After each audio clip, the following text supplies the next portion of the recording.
What's up, Sifters? What's up, YouTube? What's up, Twitch? Welcome to GameFace episode 456 on Sifted Games at sifted.net. Matt, when will we have another one of those? 567, 678, 789, getting further and further away. They do. They start to expand.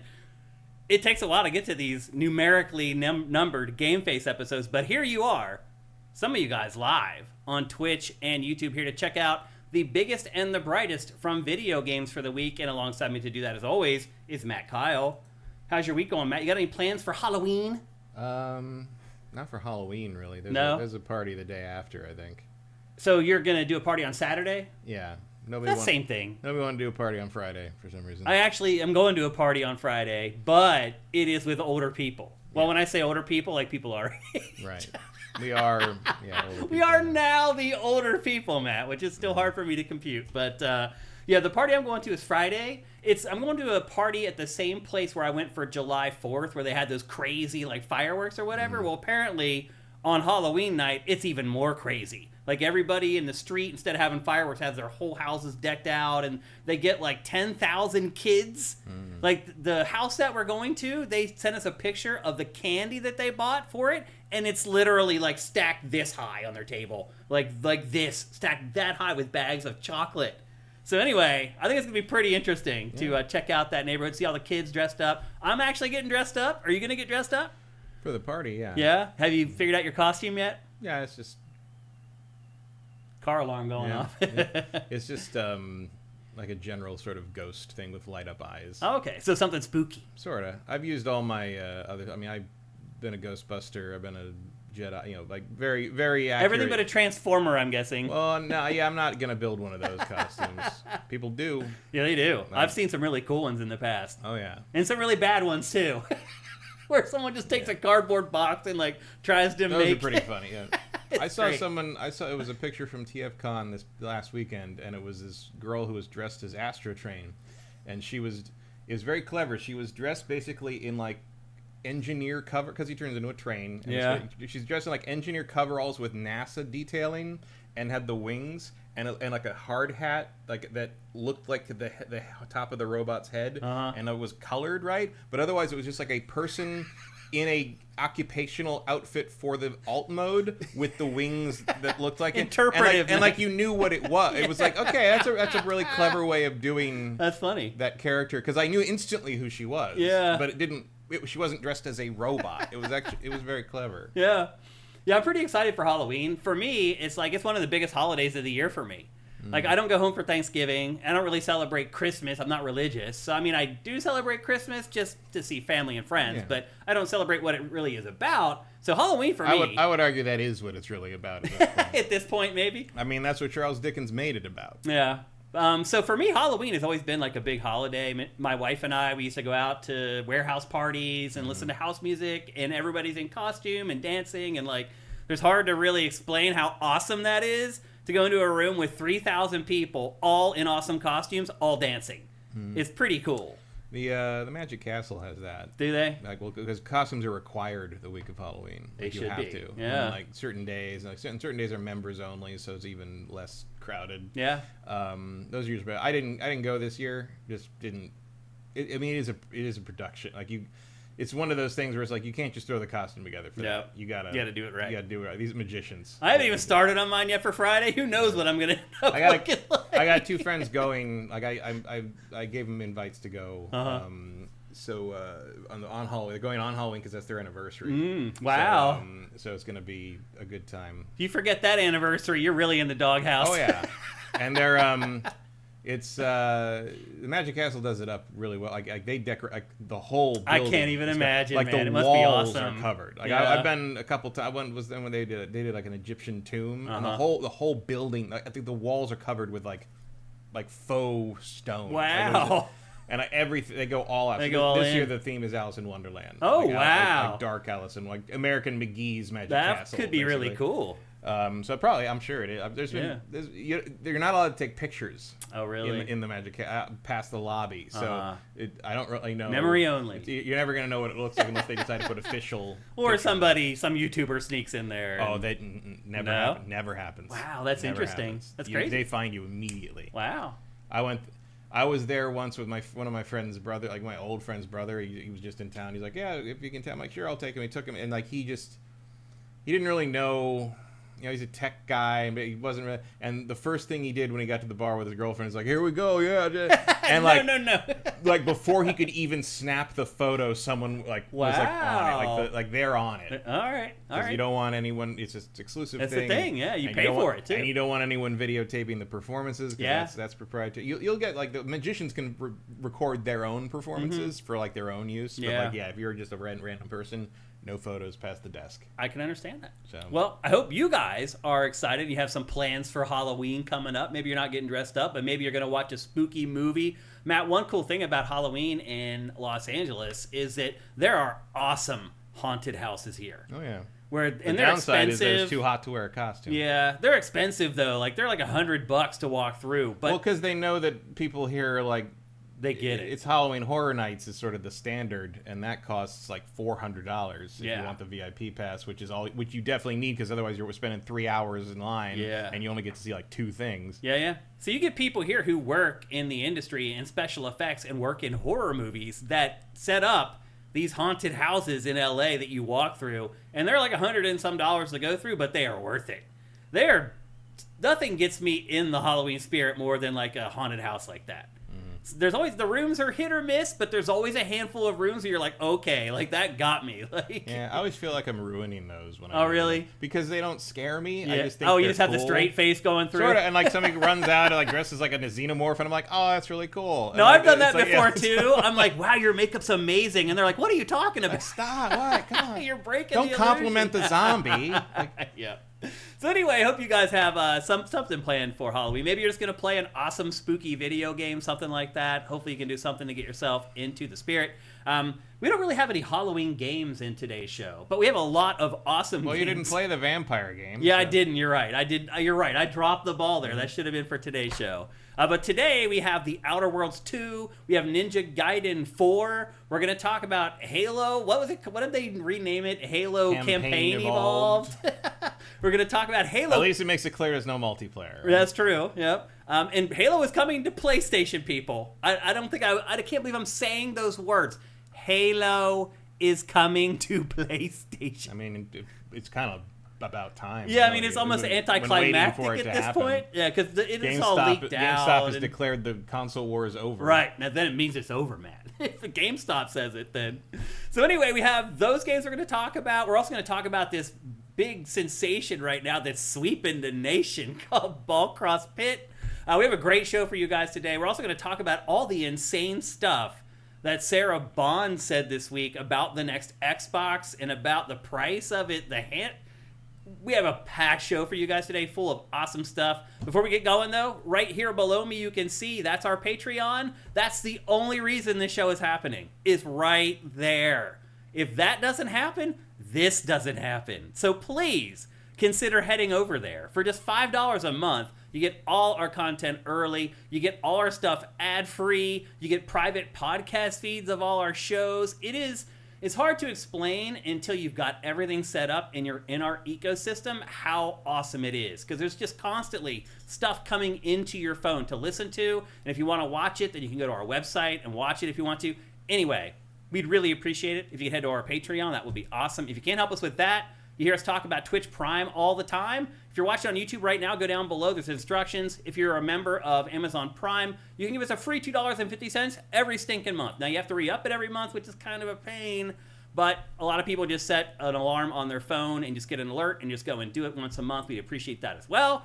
And if you don't have Amazon Prime, you can just like this show right now, leave a comment. Comments on this show have gotten really thin over the last month. I'm not 100% sure why that's happening on YouTube. Maybe we're just always right, Matt. I'll be honest with you. I'm really starting to wonder if nothing to add. Seriously, I really think that might be part of it. It's why we're not getting as many comments anymore. Because for whatever reason, people only comment when they're trying to correct you. Like, nobody ever comments like, wow, that thing that Matt said about blah, blah, blah really made me look at things differently. Nobody does that. Sometimes they do it on SIFTD. That's the only place. They don't do it Never on on YouTube. It's always just great show, which we appreciate, or they complain about something, or say we got something wrong, which in a lot of cases, they're wrong. I'll just add. But anyway. The chat gets us when we're wrong before anyone on YouTube They can. filter it out before it gets there. Yeah. So anyway. Well, a lot of people also put comments down while they're watching before we get corrected. Probably. Yeah, and I'll say this, our live numbers have gone up a lot. So now that we've started streaming on YouTube, between Twitch and YouTube, our live numbers are like almost double from what they used to be. So I'm sure that's part of it. There's a lot that plays into it. But my point is... You mean you don't watch it twice? Right. Maybe. I mean, I do. I host the show, and then I listen to it later on to figure out stuff for shorts. That's a lot of... 6 hours of GameFace. Yeah. But when I listen to the show, I'm doing other stuff. Right, it's also your job. It is. Yep. So that's kind of how it works. Exactly. So anyway, if you are looking for a way to help us, if you don't have any money and you don't have Amazon Prime, just leave a comment or like the show, hit the bell so you get notified. Do people get notified on YouTube when we go live? I don't think they do. I don't know. I think that's why it takes a while for our YouTube chat. I get reminders of things of when channels I followed are doing streaming, but I don't know if sometimes it pops up and it's like, hey, this is happening, but like not reliably. It's not like Twitch where if you choose, you get that notification every time. Some of the ones I follow that do live streams, like you'll see like the live streams are scheduled in the future, and you can hit a thing that says notify me. Okay. It says like, hey, tell me when this goes live. But those things, I mean, there's a couple of those board game channels that like schedule shit out 3 weeks in advance, like, and it sucks sometimes because I'll look at it, I'm like, oh, I want to watch that. It's like, this is airing 3 weeks from now at 9 a.m. your time. Do you want? I'm like, oh, I thought that was actually going to be able to watch that. No, it's just because a lot of times they'll set up their streams way in advance. Oh yeah, I mean with the thumbnail and the whole. I mean, it's all. It looks like it's happening, there, and it's not. And I'm just like, oh, okay. Yeah, I'm not sure if you guys get alerts when we go live on YouTube or not. But it doesn't seem like it because our Twitch crew is there as soon as it starts, and it takes our YouTube a little bit of time to fill up the chat there. J. Reed Vic says he gets the YouTube live notification from the Patreon app.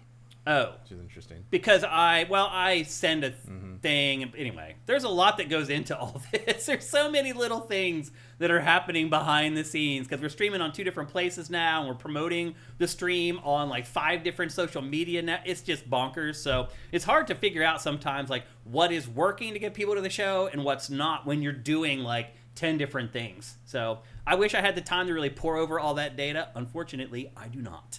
Let's check in with you guys. Put on my reading glasses here and see what y'all are up to.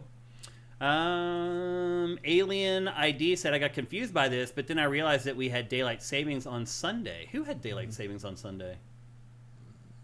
England? Did they? We didn't. I don't know. Yeah, we didn't have that in America. Ours is next weekend. Yeah. Detox Since 87 says, hey guys, ready for another great show? So are we. He also says Halloween is not a thing here in Europe and Germany. That's crazy. That sucks, man. It's a great holiday. I feel bad for you, man. This one, like I said, is like my favorite. Retro Model Gamer says, I know with shorter videos of other channels I watch on YouTube, they ask what people think of the subject by saying they want to hear what they have to say in the comments. Yeah. I mean, we ask for comments every week. I say if you can't help us financially to just leave a comment because it'll help us in the algorithm. So... Cinetech says, probably Europe. I had daylight savings changed last Sunday. So you guys do it on different days in different countries in Europe even. Yeah. Interesting. We can't even get Thanksgiving straight in the same hemisphere. So. Yeah, it's true. Mighty Pony Girl says, Halloween is the best holiday. Legalized extortion. I'm not sure I understand what that means. You go to a door and you demand candy or you throw shit at their house. If they don't give it to you. That's funny. Nightwing 3060 says, got my YouTube notification and I watched this on stream. Okay, so I guess they are going out then. Zet Saber says Europe did daylight savings time on Sunday. Interesting. Congram says Jamaica's getting pummeled by a hurricane. Yeah, I saw that was coming. That is one of the strongest hurricanes they've ever seen in the Atlantic. I have a buddy. It's Pacific typhoon level. This is insane that he brought up Jamaica, because one of my very best friends who lived here up until about a year ago from Philadelphia, he also lived out here while I was living here. This is his clothing company, Hot Steppa. He's a reggae dude. He does reggae productions and reggae clothing and stuff. He moved to Jamaica like 4 months ago, and he's already ridden out 2 hurricanes and is totally regretting moving there. Well, this is going to be the real test. Yeah. I think he actually left and went back to Philly for a while after the last one. He's like, I need to get out of here because it took a long time for like the infrastructure and stuff to get moving again. This is the end of that. Yeah, they clocked 241 mile-an-hour winds in this one. Oh my gosh! It's like they've never seen one of these really make landfall before. Oh my gosh! Good luck. Hurricane Melissa is going to be one for the history books. Is that going to make it up to the U.S.? I don't think they know yet. Yeah. Hopefully, if it does, it'll be diminished. It will be, but it's going to hit Jamaica pretty much full force. Yeah. Like, I don't know if you've seen the footage from yesterday. I did not know. Because they have planes, they fly into the center of them, and it's like looking at another planet. Like go look up the footage of the center of the hurricane. Well, first I'm going to do is text my buddy and be like, "Are you okay?" Maybe he left. Maybe he left again. Yeah, he probably won't get your text message. Maybe right not. away. You're right, because the towers may be just down. I don't think anything's gonna. I mean, I think this is gonna be Haiti all over again. Wow, that sucks. Rolly Jen, thank you for Twitch Prime. That's awesome. Fridex100 says YouTube doesn't alert me, but it's the first video on my roll when I open YouTube when you guys are live. They usually do pop live stuff up to the top. Yeah. Okay. Ian Esquire says, just my quick input. I'll try to comment more than great show as always. I mean, really, I don't think it really matters what you say. As long as there is, I mean, you can say something negative too. As long as there I don't think it matters. Comment. It's just engagement, I think, matters. But thank you, Ian. That's awesome, man. Jerry Vick says, I get the YouTube going live notification for you guys from the Patreon app. That's pretty cool that Patreon does that. But you'd have to connect the accounts and set all that stuff up and whatever. Vincent says, apparently you need to hype the video on YouTube now. Yeah, I mean, game companies have been doing this for a long time where and they'll come into the back end on SIFTD. It'll be like, new trailer for blah, blah, blah, or the first trailer for blah, blah, blah. You click it, and it's like, in 14 days. Mm-hmm. They've already set it up to try to get people, like, going to the URL and all that. And the funny part is, sometimes there will be people in chat. Mm-hmm. These lonely, sad people in chat for this video that isn't going live for 10 days. I feel so bad for them. I'm like, surely you have something better to do. Like, surely, right? Nope. It's sad. Anyway. So a lot of people will set that stuff up like 2 weeks in advance, and you'll get alerts for it then. And if you go and watch it, it's like, in 10 days. It's like, why am I getting this now? Anyway. Ian says, you need more calls to action for YouTube viewers when you upload there. We want to know what you think. Sound off in the comments below. Yeah, I will say this.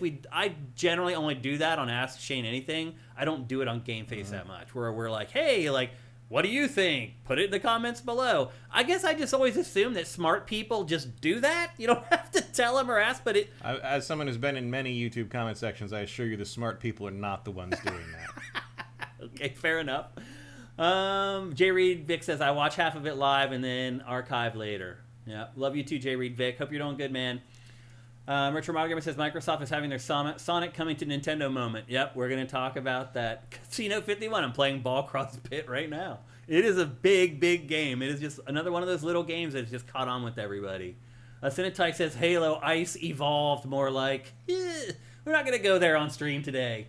But I hear what you're saying, Cinetyke. Rock and Roll 458. Shane, you need to go to Halloween Horror Nights if you're a fan of haunted houses. I just feel like those might be like toned down. They are not. Really? No. So I just figured because like little kids are going to go through No, them. they and don't. Really? No. It's adults only.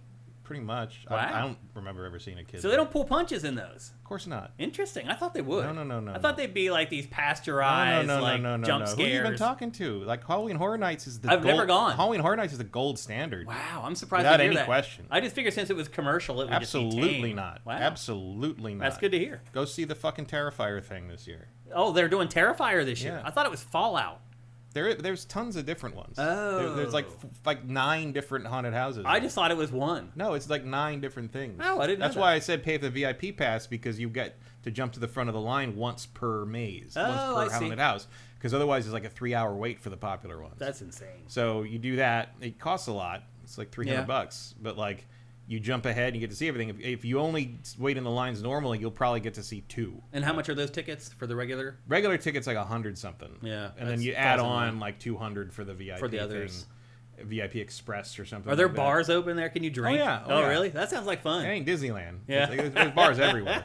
One Super Master Gamer, thank you for never Twitch been Prime. to Universal Studios? I have, yeah. I've never gone to Halloween Horror Nights, though. I mean, it's all the same. I mean, there's always alcohol at Universal. Yeah, I guess you're right. Yeah. They're very happy to have you drunk, because otherwise, what else? That's how you spend what money. else are you doing? You can see the whole park in like 6 hours. Once you get on the big like escalator that's going down the hill, and you can see everything that's down in the lower set, you've seen it all. Pretty much. That's pretty much it. You can do every ride in that park in easily half a day if you have the skip the line thing. Zed Saber says Baby Ruth or Snickers. I can't eat either because both of them have nuts, and I'm allergic to nuts. What do you pick? I would go Snickers. Yeah, but I don't. I've never had either one of them. I wouldn't pick either if I could pick a good candy bar. Yeah. So I am all about the Milky Way, the whatchamacallit, the Twix, the Reese's anything. I like peanut butter. The Caramello I like. That's an OG pick. Those are my favorites, I think. Yeah. Violet Crumble, if we're gonna go international. That's a. I've never even heard of that one. That's a Cadbury in the UK. That's it's got a honeycomb. Oh, that sounds good. Covered honeycomb. Oh, So wow, that sounds really good. Bushy Wookie, thank you for Twitch Prime. You have an awesome username. And I think that's it. Yeah, we are literally at the end of the month at this point. Trains and Planes, thank you. Keffy Kef, thank you. All right, I think we're just about ready to get going. Like I said, we have an awesome show for you guys today. We got 2 gigantic games, 1 crazy viral game, actually 3 big games today, 1 viral game, and then we're going to talk about all the crazy Xbox stuff that has been going on in our lightning round news roundup. I saw someone ask in chat there if it has its own topic today. It does not. It is a part of the lightning round, but the way the show's set up today, I've tried to dedicate more time to the lightning round, so we'll see if that happens. I want to make sure we have enough time to discuss that topic fully. So we'll see how it goes. You know how this show is. Sometimes we talk about one thing too long. We have to take away somewhere else. We'll see how it all works out. That's the plan anyway. All right. I think we're about ready to talk about Halo. But before that, here's a word from our sponsor, LS Cream. It's LS Cream, the fine cream liqueur crafted by fellow gamer and sifter Stevens Charles. Inspired by the Haitian drink Cré Mas, LS Cream delivers an award-winning experience with every single pour. One sip and you'll see why. It's a party favorite. The silky blend of fresh cream and premium neutral grain spirits mixes great with everything. I dare you to put a shot in your coffee. I've been drinking it for years and still, I find new combinations that taste incredible. LS Cream is the kind of drink that keeps surprising you thanks to its notes of vanilla, cinnamon, nutmeg, and coconut. Take it to any gathering and watch it steal the spotlight. We've never seen anyone resist. Ready to join the fan club? Head to creamls.com/sifted for recipes, retailers, and online orders. That's creamls.com/sifted. So, have any of you guys or girls entered the LS Cream 5K challenge yet, where you can win $5,000 USD just for coming up with an awesome alcoholic drink made with LS Cream? You can do it, and I hope you guys are doing it. At the very least, I hope you're planning for it. Now, again, you have until December 31st to get your entry in there. If you want to do it, you want to take part, you want to have a chance to win $5,000, which is a lot of flipping money, you got to go to creamls.com/sifted. Register for the website first once you get there. Then you can very easily find the option to click on for the 5K challenge. Once you get to there, there's contest forms that you got to fill out. You have to do that. That's the legal stuff that happens with every contest in America. You have to fill that stuff out because even if they love your drink, if you didn't fill out that paperwork, you're not going to win. So fill out the paperwork, make sure you're all official, then get yourself a bottle of LS Cream, make up some awesome drink combo, and it is easy with LS Cream. I promise you. Take a picture of your drink with the bottle sitting next to it, post it on Instagram, tag 3 friends, tag LS Cream, and cross those fingers and hope that you win $5,000 in the LS Cream 5K challenge. Good luck to everybody who tries. You guys should really do it. It's $5,000. And I'm just saying, like, who knows how many people are going to enter this? You might have pretty good chances of winning $5,000 if you actually put some effort into your drink. And I'll just say this. Try to dress it up a little bit. Try to make your photo look fun, cool. Maybe have a theme. Just putting it out there. If you really want to win, maybe think outside the box. Again, go to creamls.com/sifted. And with that, it is time to talk about our first game on GameFace 456. We're going to talk about Halo Campaign Evolved. It is a remake, I think that's safe to say, of the campaign from the first Halo game. The first thing we're going to say here, there is no multiplayer. How do you feel about that, Matt? I'm fine with that. Yeah, you don't care much about multiplayer, but what do you think how fans would feel about that? I don't know how many people really care about going back to Halo 1 multiplayer. Yeah. Now, they've changed some stuff, and I would assume that if they had done multiplayer, they would have put it in there, too. Like, there's a sprint now in the campaign, which is crazy to think that back in the day there wasn't a sprint in this game, but there's not. They are fixing some quote-unquote, fixing some sections of the game that people have complained about across the years, like the library. I don't know if you guys remember that section of the game. It's just this nondescript, repetitive maze that you walk through where you're basically just looking for arrows on the floor to tell you where to go. I don't know how they're going to fix that. I mean, honestly, it's not that it was, like, hard or all that confusing. It was just bad. Like, that whole boring. that whole section of the game is like, why did you decide to include that in the game? Well, the campaign always had a problem where, like, and, I don't know how much of this is apocryphal, but the story goes that the game ended there, like when you got to basically the center of the library, and Microsoft was like, this needs to be longer. And so that's why in Halo 1 you go to the center, and then like rest of the game is you go backwards through the entire game. Yeah. You turn around and literally go back the way you came until you have the big final battle where you landed after the crash at the beginning of the game. Right. And that's how they doubled the size of the game. So part of me, the library is obviously a place to focus on, but I also wonder if the second half of the game is going to just be new level design. Like you're not going to have to walk backwards through the whole campaign again. Maybe. That would be interesting.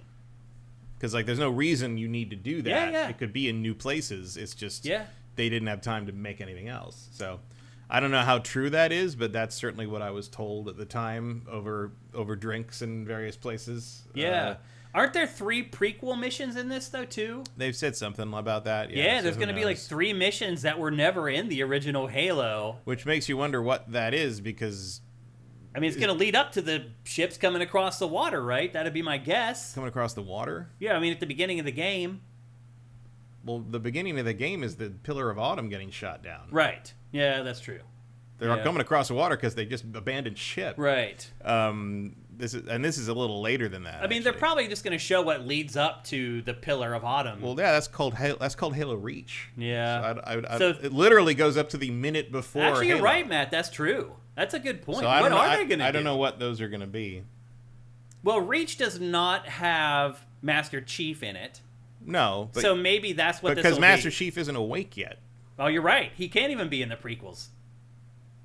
Unless it's like background on him, like his training or something. That could be, actually. Because they've never really done that in a game. It's either that or they're going to have the Sergeant be that. Because he's the only real character. That would be crazy if you played as the Sergeant. I mean, he is sort of the closest thing to a secondary character the first game has. Yeah. And then even the second one, I mean, they killed him off at the end of the first game, and then they brought him back because he was just like, nah, didn't happen. Because he was so popular. Yeah. Now, like everything else, this leaked out like months ago. We've talked about this before on GameFace that this They'll probably fix that. That probably won't happen now because canon is that he doesn't die. Right. Yeah. And like I think if I remember right, Halo 2 explains it by having him just be like, you can't kill a Marine that easy. And it's like you blew the planet up, man. Like what do you? Easy. How do you feel about Halo, the first campaign after all this time? I think Halo is the best of them. You do? You think the first one is still the best campaign? I think the first one's the best one in the numbered ones. I think the best campaign is ODST. I'd agree with that. And actually, I think Reach is very good. Originally called Halo Recon, if you remember. Yeah. I actually have a Halo Recon T-shirt. But in terms of the 1, 2, 3, 4, 5, 6 campaign, I think this is the best. This is the one that made the most impression on me. Halo 2 is like half a game.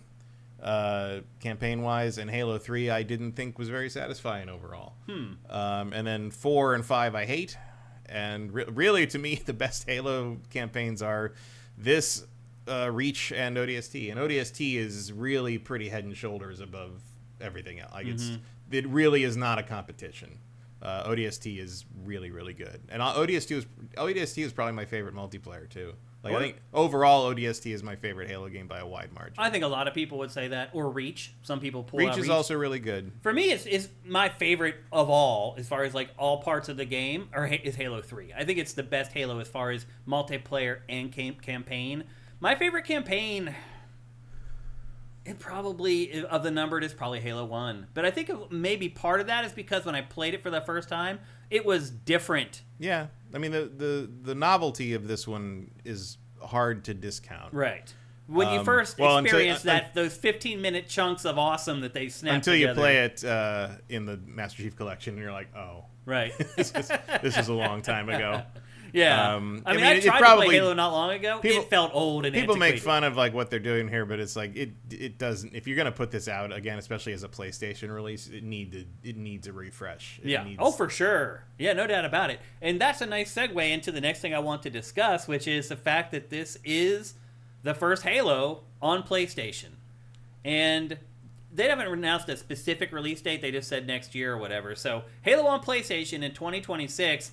I've seen a lot of Xbox fans going through some things over the last 3 or 4 days, but I'll just be honest with Matt, I went through some things with this. It's just, I don't know how to put it into words. Like, I've never been like an Xbox fan or an Xbox fanboy. It's a shift in the order of things that I have been observing for 30 years that I think is hard for me to, I don't even know what word I'm looking for, to accept maybe? Because it's just the end of an era. It's like, as you said, GameStop said the console wars were over. It's right. They are over. I mean, they've been over for a long time. They have. And we've been saying that here on GameFace for a while. In the same way that, like, the Pacific War was over after their battle of Midway. Right. But it didn't actually end for 3 more years. Right. You know? Yeah. But it's pretty clear this is where we're going to end up for several years now. Yeah. And, again, we were on that. We've been talking about how many times you could do a pretty huge, like, supercut of us saying, I don't know what they're thinking about Microsoft for the last, like, however many years. I mean, I've been 10 for the whole time. I was calling for Phil Spencer's head for the first 3 years since it existed. Yep. So I wasn't so sure, but in the end, I think you were proven right. I think I was right. Yeah. Yeah. So I have some feelings about this, about Halo being on a PlayStation platform. And again, I don't give a crap about Xbox or PlayStation or any of the fanboy nonsense. It's just crazy to think that Master Chief is going to be on a PlayStation console. I mean, he was the reason to not buy a PlayStation console for at least 10 years. The reason for me not to buy a PlayStation console was because everything ran better on an Xbox 360. Yeah, and on an Xbox. Like, I have never bought consoles based or like excluded other consoles based on like exclusives like that. I guess never. I mean, I bought everything. Look, the next Xbox is going to be the first console I don't buy probably since the Atari Jaguar. I think you're right. For me too. Like, because there's just no need for it. Yeah. If I have a PC, why would I need the next Xbox? Unless you need a new PC of that caliber, I guess. Then that's maybe it makes sense. Basically what they're making. I think that's what they're hoping for, honestly. Probably. A lot of people using that Xbox as their upgrade. Like try to kind of like get converts of like, I've never had a gaming PC, but maybe now's the time, and I might as well get this Xbox One because it's cheaper than buying a real PC. I don't know. A lot of those people will never know it's actually just a PC. That's the lightning round for you. No, seriously. But like, I don't know. I mean, it doesn't really make any difference. Did you have any emotional reaction to this at all? Of course not. No. It's just corporate shit. I don't care about any of that. I mean, I think the only thing that would, I mean, I guess Sonic being on Nintendo was pretty weird to some degree, but it's like it was just. When it's been so long in coming, there's no shock to it to me. You know, like if tomorrow Nintendo announced that Mario Galaxy was going to be on PlayStation 5, I'd be like, "What the fuck?" Like that would be like that would be getting the bends a little bit. But this is just, you know, the writing's been on the wall. Writing's been on the wall, and everything dies. Even stars burn out. Yeah, and Microsoft and Xbox has basically burned out. It has. Yeah, at least the old Xbox. It'll still be a brand, obviously. Yeah, but I'm just saying there's definitely a line. It's basically a publishing arm. Yeah. No. I mean, it's just a third-party game publisher at this point. Yeah. But I have seen, like, on social media and on YouTube and some of the comments I've seen, there are definitely a lot of Xbox fans who are having some issues working through this. I just was never that. Like, obviously, I like the Xbox. I like the Xbox 360. I thought the Xbox One was a huge misfire. I think the current one is kind of pointless because I have a PC. But it's Microsoft. Yeah. Like I'm not a fan of Microsoft. I don't know how anybody could be. Like even at the time it felt like weirdly corporate in a way that the others didn't, even though Sony is more corporate than Microsoft in a lot of ways. Yeah. And it still feels like it just feels like, to me, it's almost like, well, that lasted 20 years. Yeah. Oh well. You know, like it's. You know, I don't know how to describe how, like, you know, the gaming landscape has changed so much that it's like the only one left standing in terms of, you know, being a hardware maker is Nintendo. So you know, it's just, if it already happened to Sega, why wouldn't it happen at Microsoft? Especially because Sega basically aligned themselves with Microsoft. I mean, Microsoft kind of took Sega's spot. A little bit, yeah. Now it's gone too. Like the distant third that does interesting shit, but you don't really know why they're doing it I mean, anymore. is this proven that there can only be two? No, because there isn't really two, is there? Because they're Yeah. not in competition with each other. Yeah. And, like, this is going to be bad for people. It is bad. I think it's going to be bad for everybody. Sony's going to be It has unopposed, no motivation, and it's like, what's that going to look like? It's probably going to look like, it's going to look like this. I mean, again, it's more, like I've said many times, it's more important that there are games to play on the system, whether they're exclusive or not. So Microsoft will continue to fill in that hole. I mean, if you're upset that there's no Sony exclusives, well, you can just play Halo. Yeah. Because that's a new game, and you don't have an Xbox. I don't have an Xbox, so I'll play that. You know, so anything that's on the PlayStation, but again, it sounds like if you're a fan of PlayStation exclusives, this might give them an excuse to sort of lean back and make even fewer of them. God knows what's going to happen after Interstellar comes out. Who knows? Or Intergalactic or whatever. What is the hell. there? Whatever it's Intergalactic, right? Yeah. I can never remember the name of that game, and that seems like a problem to me. But I guess they know better. There's the next game from Sony Santa Monica, which should be shown any day now. Literally any day now, it should be shown. But other than that, man, most of the stuff in PlayStation Land is under wraps. Yeah, we got what's his name? Wolverine. Wolverine, and then Saros. The Returnal one. Saros, the Returnal people. And that's pretty much all. I mean, we obviously Sucker Punch is going to make another Samurai game, but that's years away. Yeah. But it has no motivation to hustle at all. It can just do whatever it wants whenever it wants, which is bad. Maybe we'll get a Astrobot sequel. Maybe. I mean, they could probably make that fairly quickly. There were a couple editorials that were written over the last handful of days that I found a couple of them kind of interesting. One of them mentioned that he was also kind of upset about it and couldn't quite figure out why, but he kept going back to the memories that have been made with Halo, going back to the midnight launches and hanging out with people at stores, the LAN parties, and for whatever reason he felt like all that now is just like a moot point, that stuff will never happen again, and he was sort of lamenting that whole angle of it. I mean, that's probably true, but it has nothing to do with Halo being on PlayStation. It's just because the entire industry has changed. I think a lot of people maybe at one point were sort of fanboys of Xbox. Maybe they've moved past that at this point, but those feelings they die hard, and I think people are maybe starting to work through that stuff. I just don't understand that. I don't either. I never will, Matt. But we're fortunate in that we always have every console. Like when I was a kid, like I don't know. I was even different then because I shared consoles with my friends and I played them all. You know, I don't have that. People just aren't like that. I don't anymore. have that with anything. Yeah. You know, I'm not a sports team person. Yeah. I don't care about like. But see, I'm also realistic with my sports teams. Like I don't think Pittsburgh's teams are infallible and amazing. Like I look at it realistically. I'm still a fan, but I realize this Steelers defense is terrible. Like I saw people I'm not delusional. I saw people getting yelled at last night during the Dodgers game because they were being realistic about the Dodgers' chances of losing in the extra innings. And there were people literally be like, you're not a real Dodgers fan because you're being negative right now. And it's just like, what are you talking? Like, dude, Dodgers fans are insane, dude. Some of this was just, I mean, I've seen sports fans do that for everything all the time. Like, you know, there's been times when, like, I've been over to people's houses for, like, football games or whatever, and, like, they've, like, laid out rules, like, you can't say anything negative about the outcome of this game for my team. Or you'll make it happen. And it's like, that's not how reality works. Dude, I hate that, The jinx man. people are just, it's impossible. I'm in a fantasy league with a bunch of people from Philly, and they are the most superstitious people. So weird. It is so stupid. So weird. And I won't play the game. And I'll go into the thread, and I'll be like, oh, Philly's going to lose now. And they're like, what? Yeah, I've seen that happen constantly with the Dodgers thing. Because they're insane, For those dude. who don't know or outside of the United States, last night the Dodgers and Blue Jays, and you know it's a major sports thing because I watched it. Yeah. They tied for being the longest World Series game in history. Yeah. It went 18 innings, which is they played 2 games basically back to back, and it was It was a crazy mix of like really solid defense and really shitty offense. And then they hit a grand slam to win. It was just one single run homer by Freddie Freeman. Oh, I thought there was a grand slam to win the game. Oh, no, that was last year. Oh, he did that last year. This year was just a solo homer.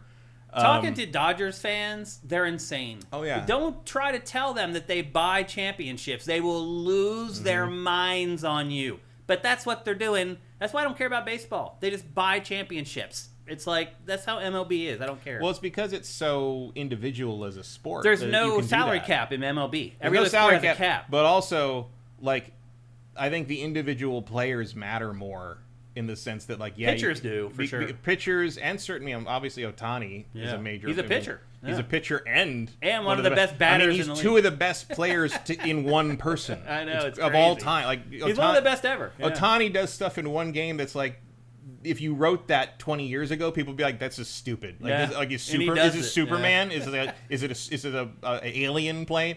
And then he gets up there after the game and still pretends he can't speak English. But again, the Dodgers have the money to pay for that. Oh yeah, and then they made all that money. What was it, a $700 million contract with him, and they've made it all back already. Yeah, like it's crazy. They need a salary cap in baseball. But anyway, my favorite. I do liken sports fans in a lot of ways to fanboys. It's kind of the same thinking. But like, I don't get. I guess even as someone who isn't a sports person, I understand the sports fan thing more than the console. Because it's regional. It's regional. It's people. Like, you're rooting for human beings. Right.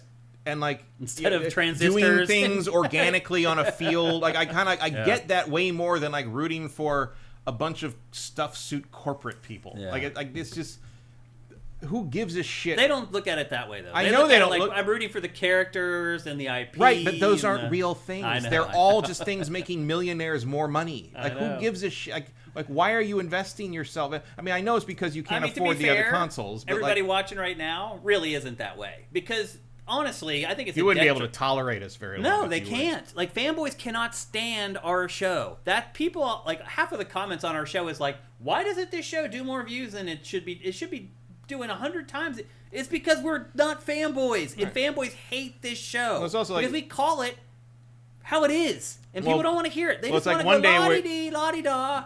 One day we're paid shills because we loved Last of Us 2. Oh, right. And then the next day we're Sony haters because we didn't think other game was the Portal was the greatest thing ever made. And it's just like, guys, you can... We are like oil and water with fanboys. We just are. And sadly, the truth is that a lot of traffic... That's the culture. A lot of traffic is fanboys on YouTube and stuff. So it is what it is. I'm not going to sacrifice... I'm not going to make stuff up or lie so that we have more viewers. Like, I'm just not going to do it. So... it is what it is. But the good news is we have found an awesome audience who are just like us and don't care about the fanboy crap and just want to play great games. So I'm not sure that Halo Campaign Evolved is going to be a great game, having gone back and played that campaign a year and a half ago. I got about 2 hours into it and was like, okay, I get it. I mean, if you're rebalancing it with sprinting, I mean, even look, I mean, I can't tell you exactly what part that's true. From. That's a good point. Yeah, it's not going to be like it. Does feel like there's going to be some pretty big changes. So, and it needs them. So yeah, it's probably.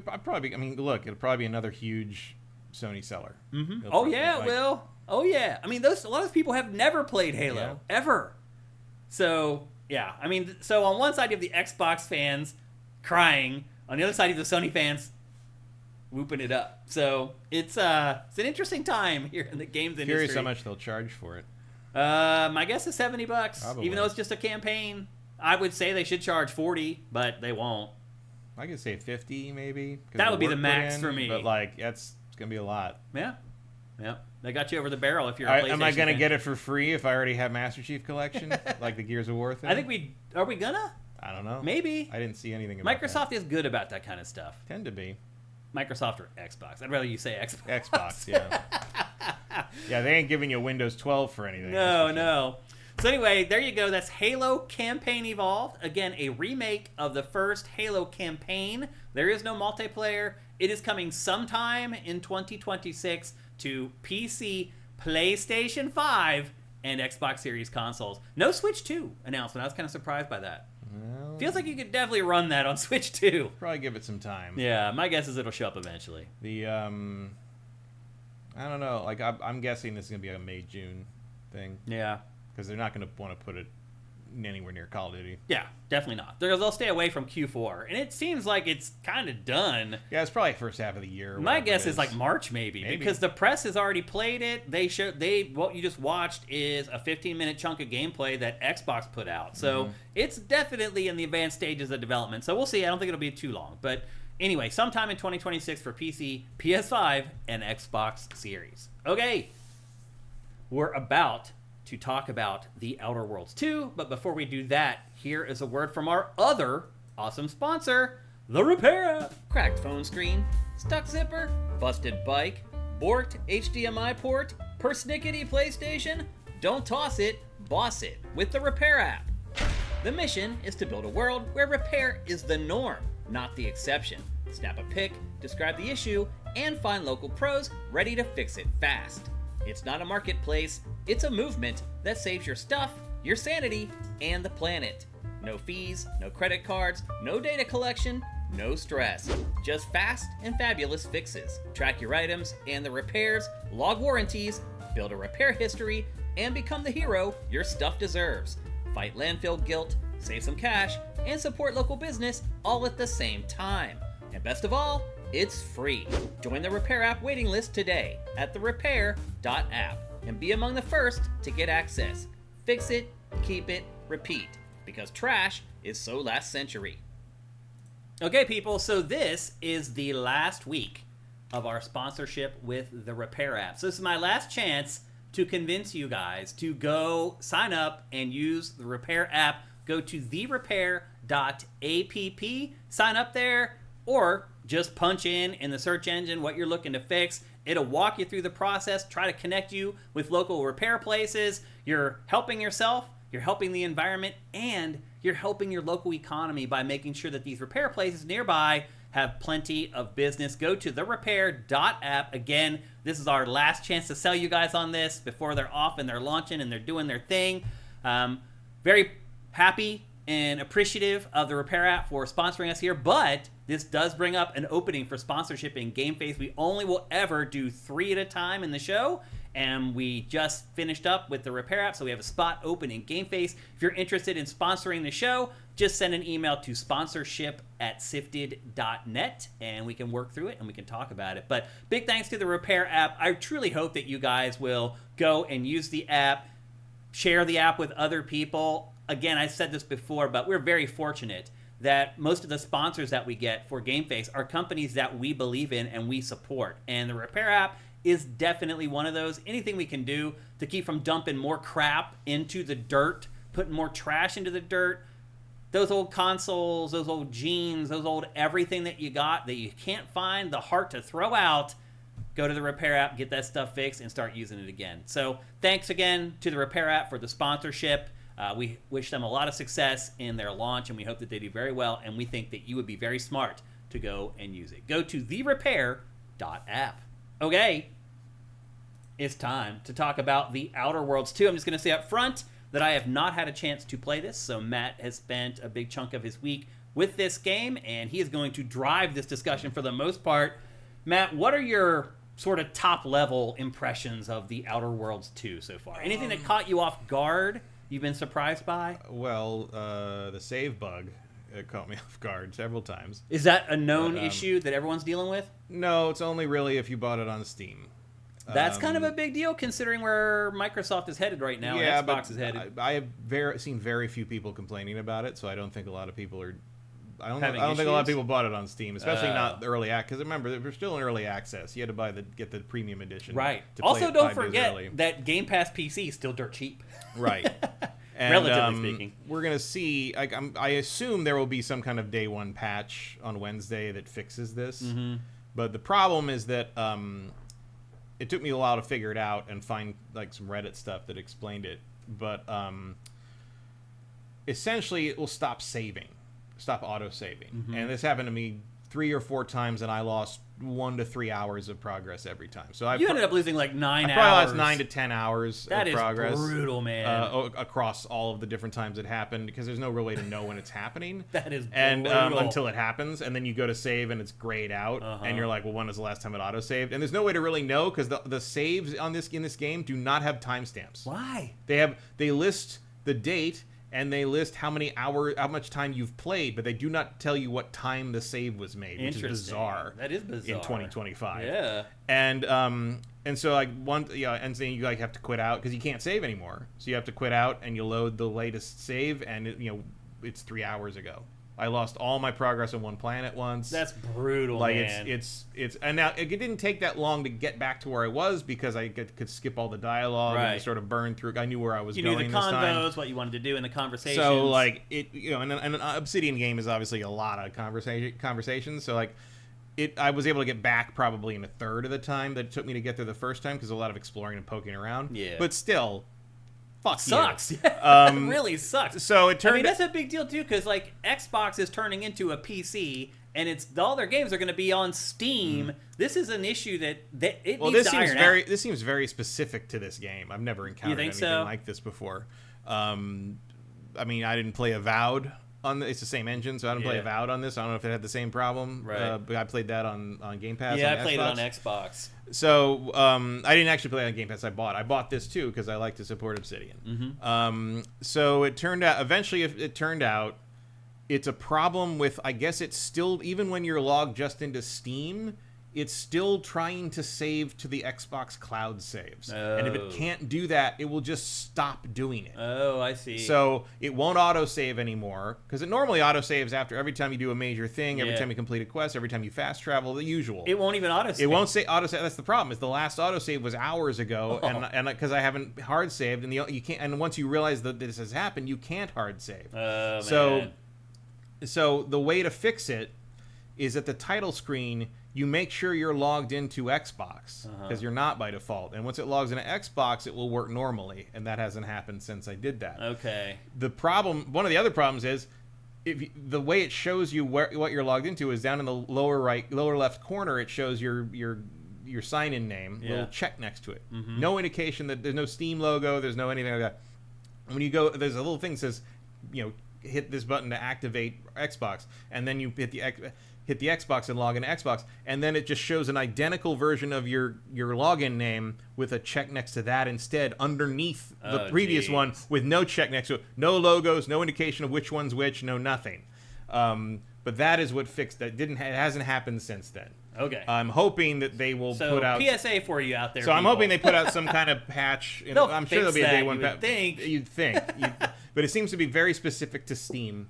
Okay. And so I'm assuming a a people have not bought the premium edition on Steam. Because they're playing it on Game Pass, early. probably, if they're playing it at all. Well, because they're not going to pay for 5 days early access. Yeah. Because you still have to pay for that on Game Pass anyway. Yeah, you do. So a lot of people didn't do that. I did it because otherwise we weren't going to talk about it today. Yeah. And here we are. Yeah. So warning on that. Yeah. PSA. Hopefully that won't be an issue tomorrow. It goes live. I think because it launches tomorrow. 9 a.m. Pacific tomorrow. I think. Okay. Probably different time, maybe earlier in Europe. But it's so hopefully that won't even be an issue. But if you buy it on Steam, be aware. Okay. Let's talk about very frustrating. Let's talk about the story. How does this continue on from the first game, or does it? It doesn't. It's a totally different star system. Totally different characters. Little crossover here and there references, but no, it's a totally different thing. It takes place after the first game.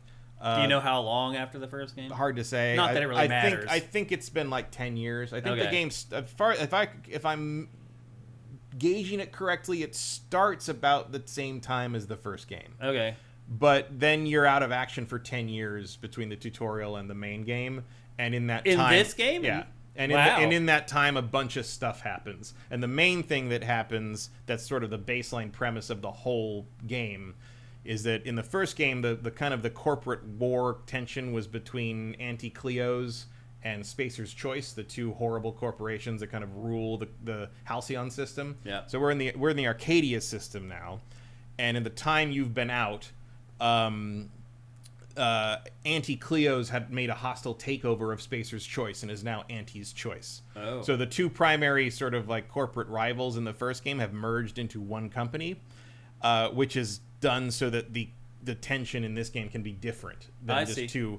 Because in the first game, you're stuck between 2 or 3 different major corporations fighting for control of the colony system. Yeah. And in this one, you are caught between Anti's Choice, the big corporate hyper-capitalists, the Protectorate / the Order of the Ascendancy, which are religious fanatics. The Protectorate is an offshoot that worships like this sovereign emperor guy and believes that they're basically a hyper religious, super controlled society that worships a god king and is only allowed to do what he says they can do. Like, you're not allowed to choose your job. You're not, if you say anything against the policies of the sovereign, you're thrown into brainwashing. Like, it is 1984 to a parody level, basically. And that's a big part of this game in general, is the whole corporate capitalism. Yeah. And then the third one is there's a black market faction.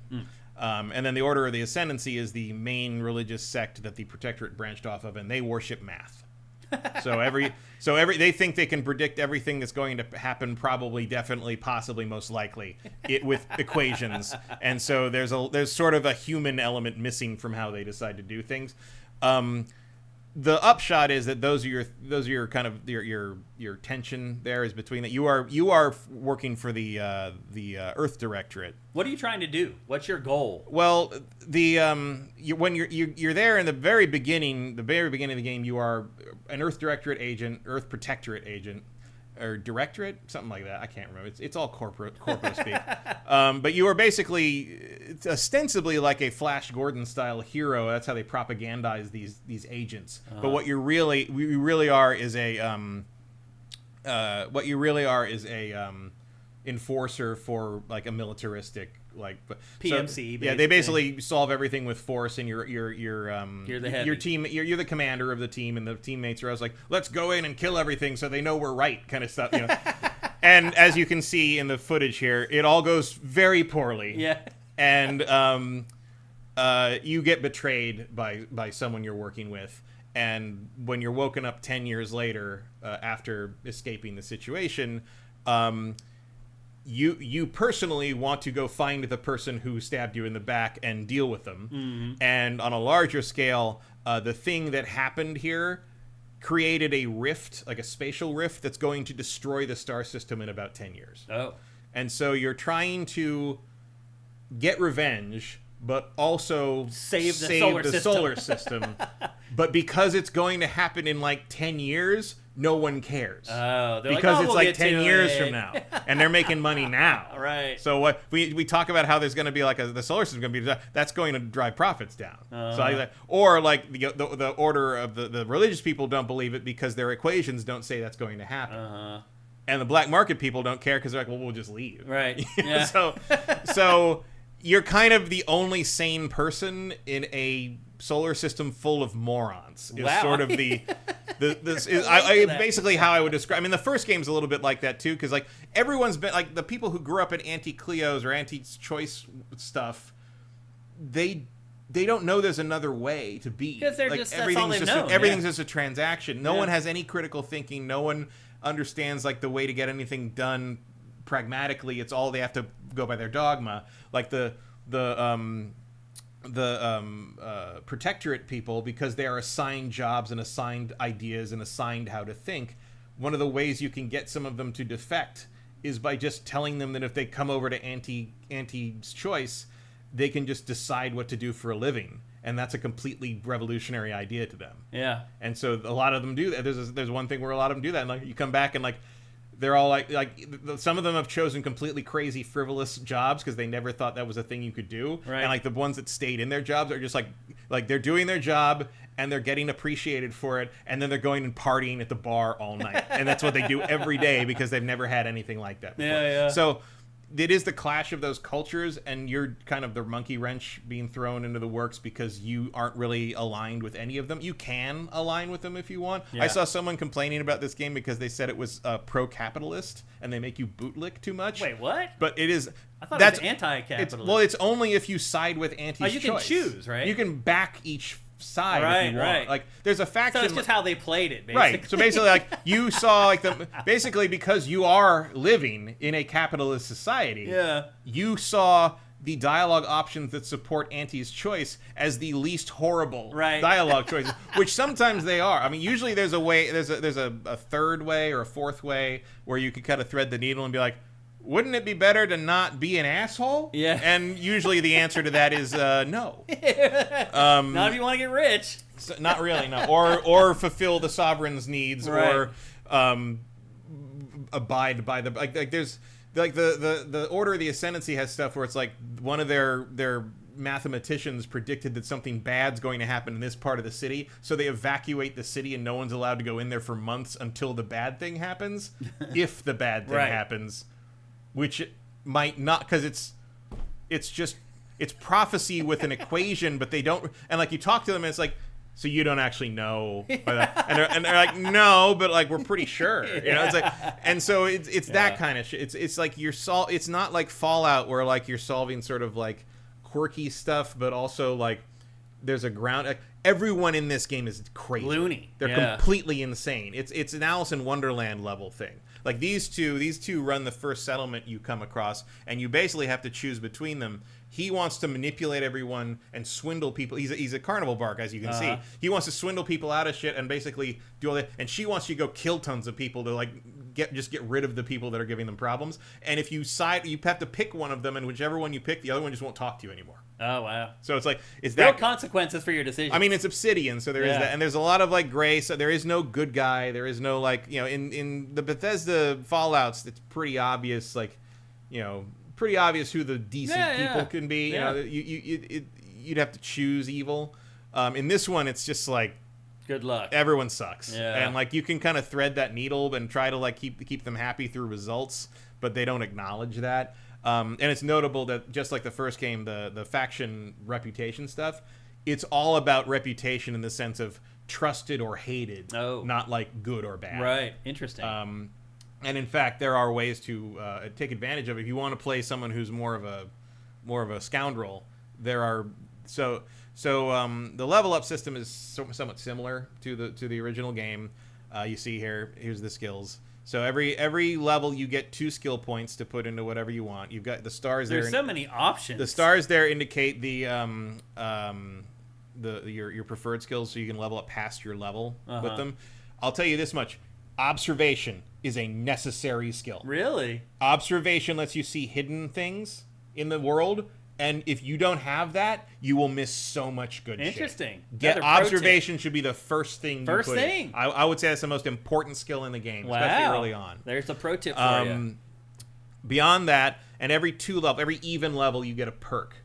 Perks are not like what they are in Fallout necessarily. They all are similar. Mm-hmm. But perks unlock based on your stats. So like if you have like guns 6, you can get this one perk that ties in with that. And some of them require like guns 4 and like hack 3 or whatever will give you like they'll unlock as you get those skill levels.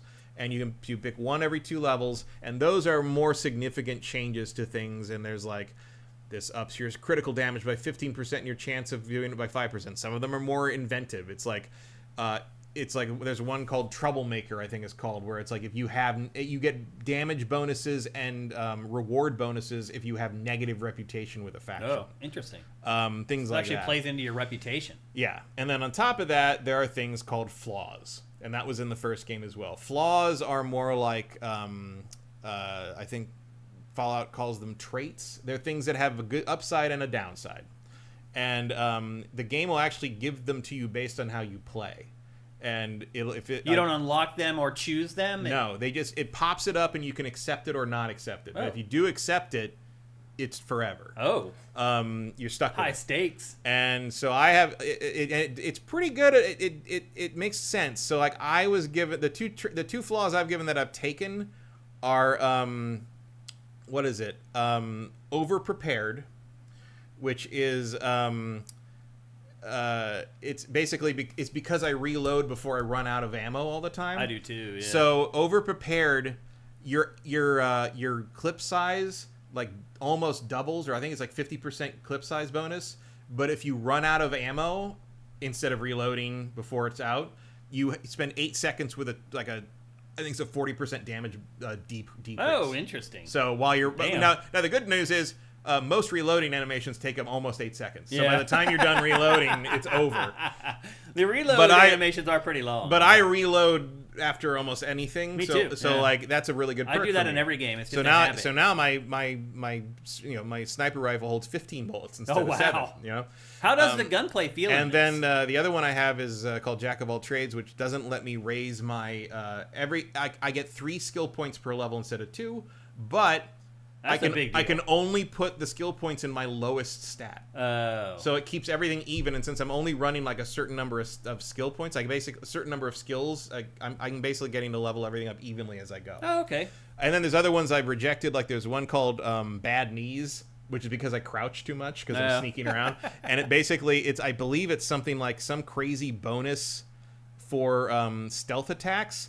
But every time you stand up and squat down, your knees crack, and it'll give away your position to anyone in 10 meters. That's awesome. So things like that. Like that's there's a bonus, cool. but a bad thing too. Yeah, that's funny. So it'll pop those up every once in a while, and you're like, oh my god, I don't. And some of them are pretty tempting, but I'm like, that's because it's like it can ruin your game. There's no way to get rid of them. What's going to happen 4 hours later in the game, and whether that's going to be like worthwhile. Right, or not. And like the Jack of All Trades thing kind of screwed me at one point, because at some point I hit a quest where like to finish it I was gonna need electronics 8 or something like that, or engineering 8, and everything I had was at 5, and I couldn't just throw the skill points in engineering to get there, and because you can only give it to your lowest right. ones. So I'm like, okay, it's gonna be 4 levels before I can finish this quest. Oh, interesting. So there's what you gotta be careful. Yeah. In the first game, I never took any flaws because I never thought any of the flaws in the first games. I didn't think the positive outweighed it. In this one, they clearly heard that, and like the flaws in this are so tempting sometimes. Yeah.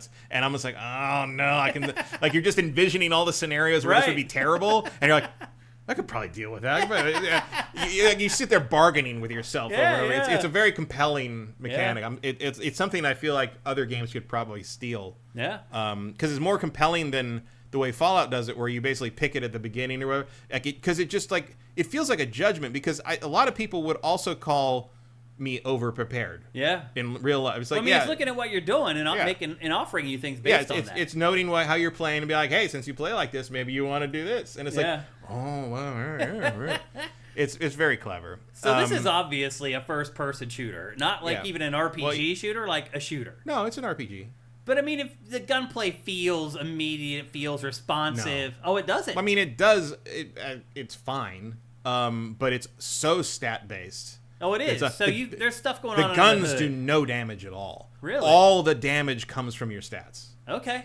If you have not spec'd yourself to do stealth damage, you will not do any stealth damage. Really? You can't even do a stealth kill? You can, but you'd have to do it to like a weak enemy. Wow. Like they'll be too strong to do a stealth just stabbing them in the neck is based on your level.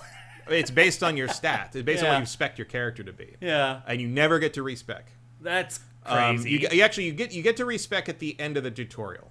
After the tutorial section and the 10-year jump, you wake up and the robot gives you an option to like because now you've gotten a taste of what the thing is and how things work, and like you can respec then. But there is no other respec in the game as far as I'm aware. So choose wisely. Yeah. But no, like the stats and how you build the character absolutely dictate what kind of weaponry you'll be using. And I have built. And affects how the gunplay feels. I would say so. Or does it always feel a little loosey goosey? I mean, it's about as loose as you'd expect from if you played the first game. It's not really that much. I mean, it's like different. Fallout. I'd say it's probably about on par with Fallout 4. Okay. Maybe a little. That's fine. Maybe a little better. At range, like at long range, it's easier to hit heads from like 400 yards away, I would say, than in Fallout 4.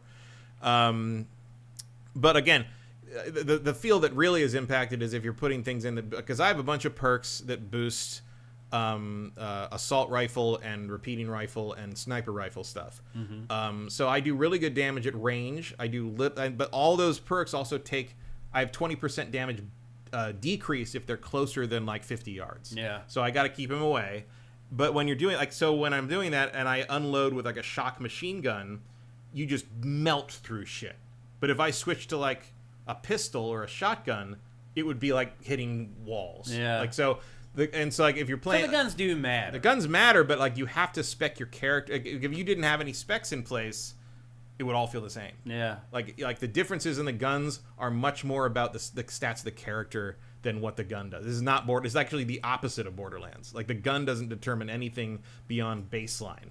Like, even a high-level sniper rifle is going to do, like, 60 damage. But if you put in, like, my stealth thing right now, my stealth rating, or skill, rather, the bonus to stealth damage is 300%.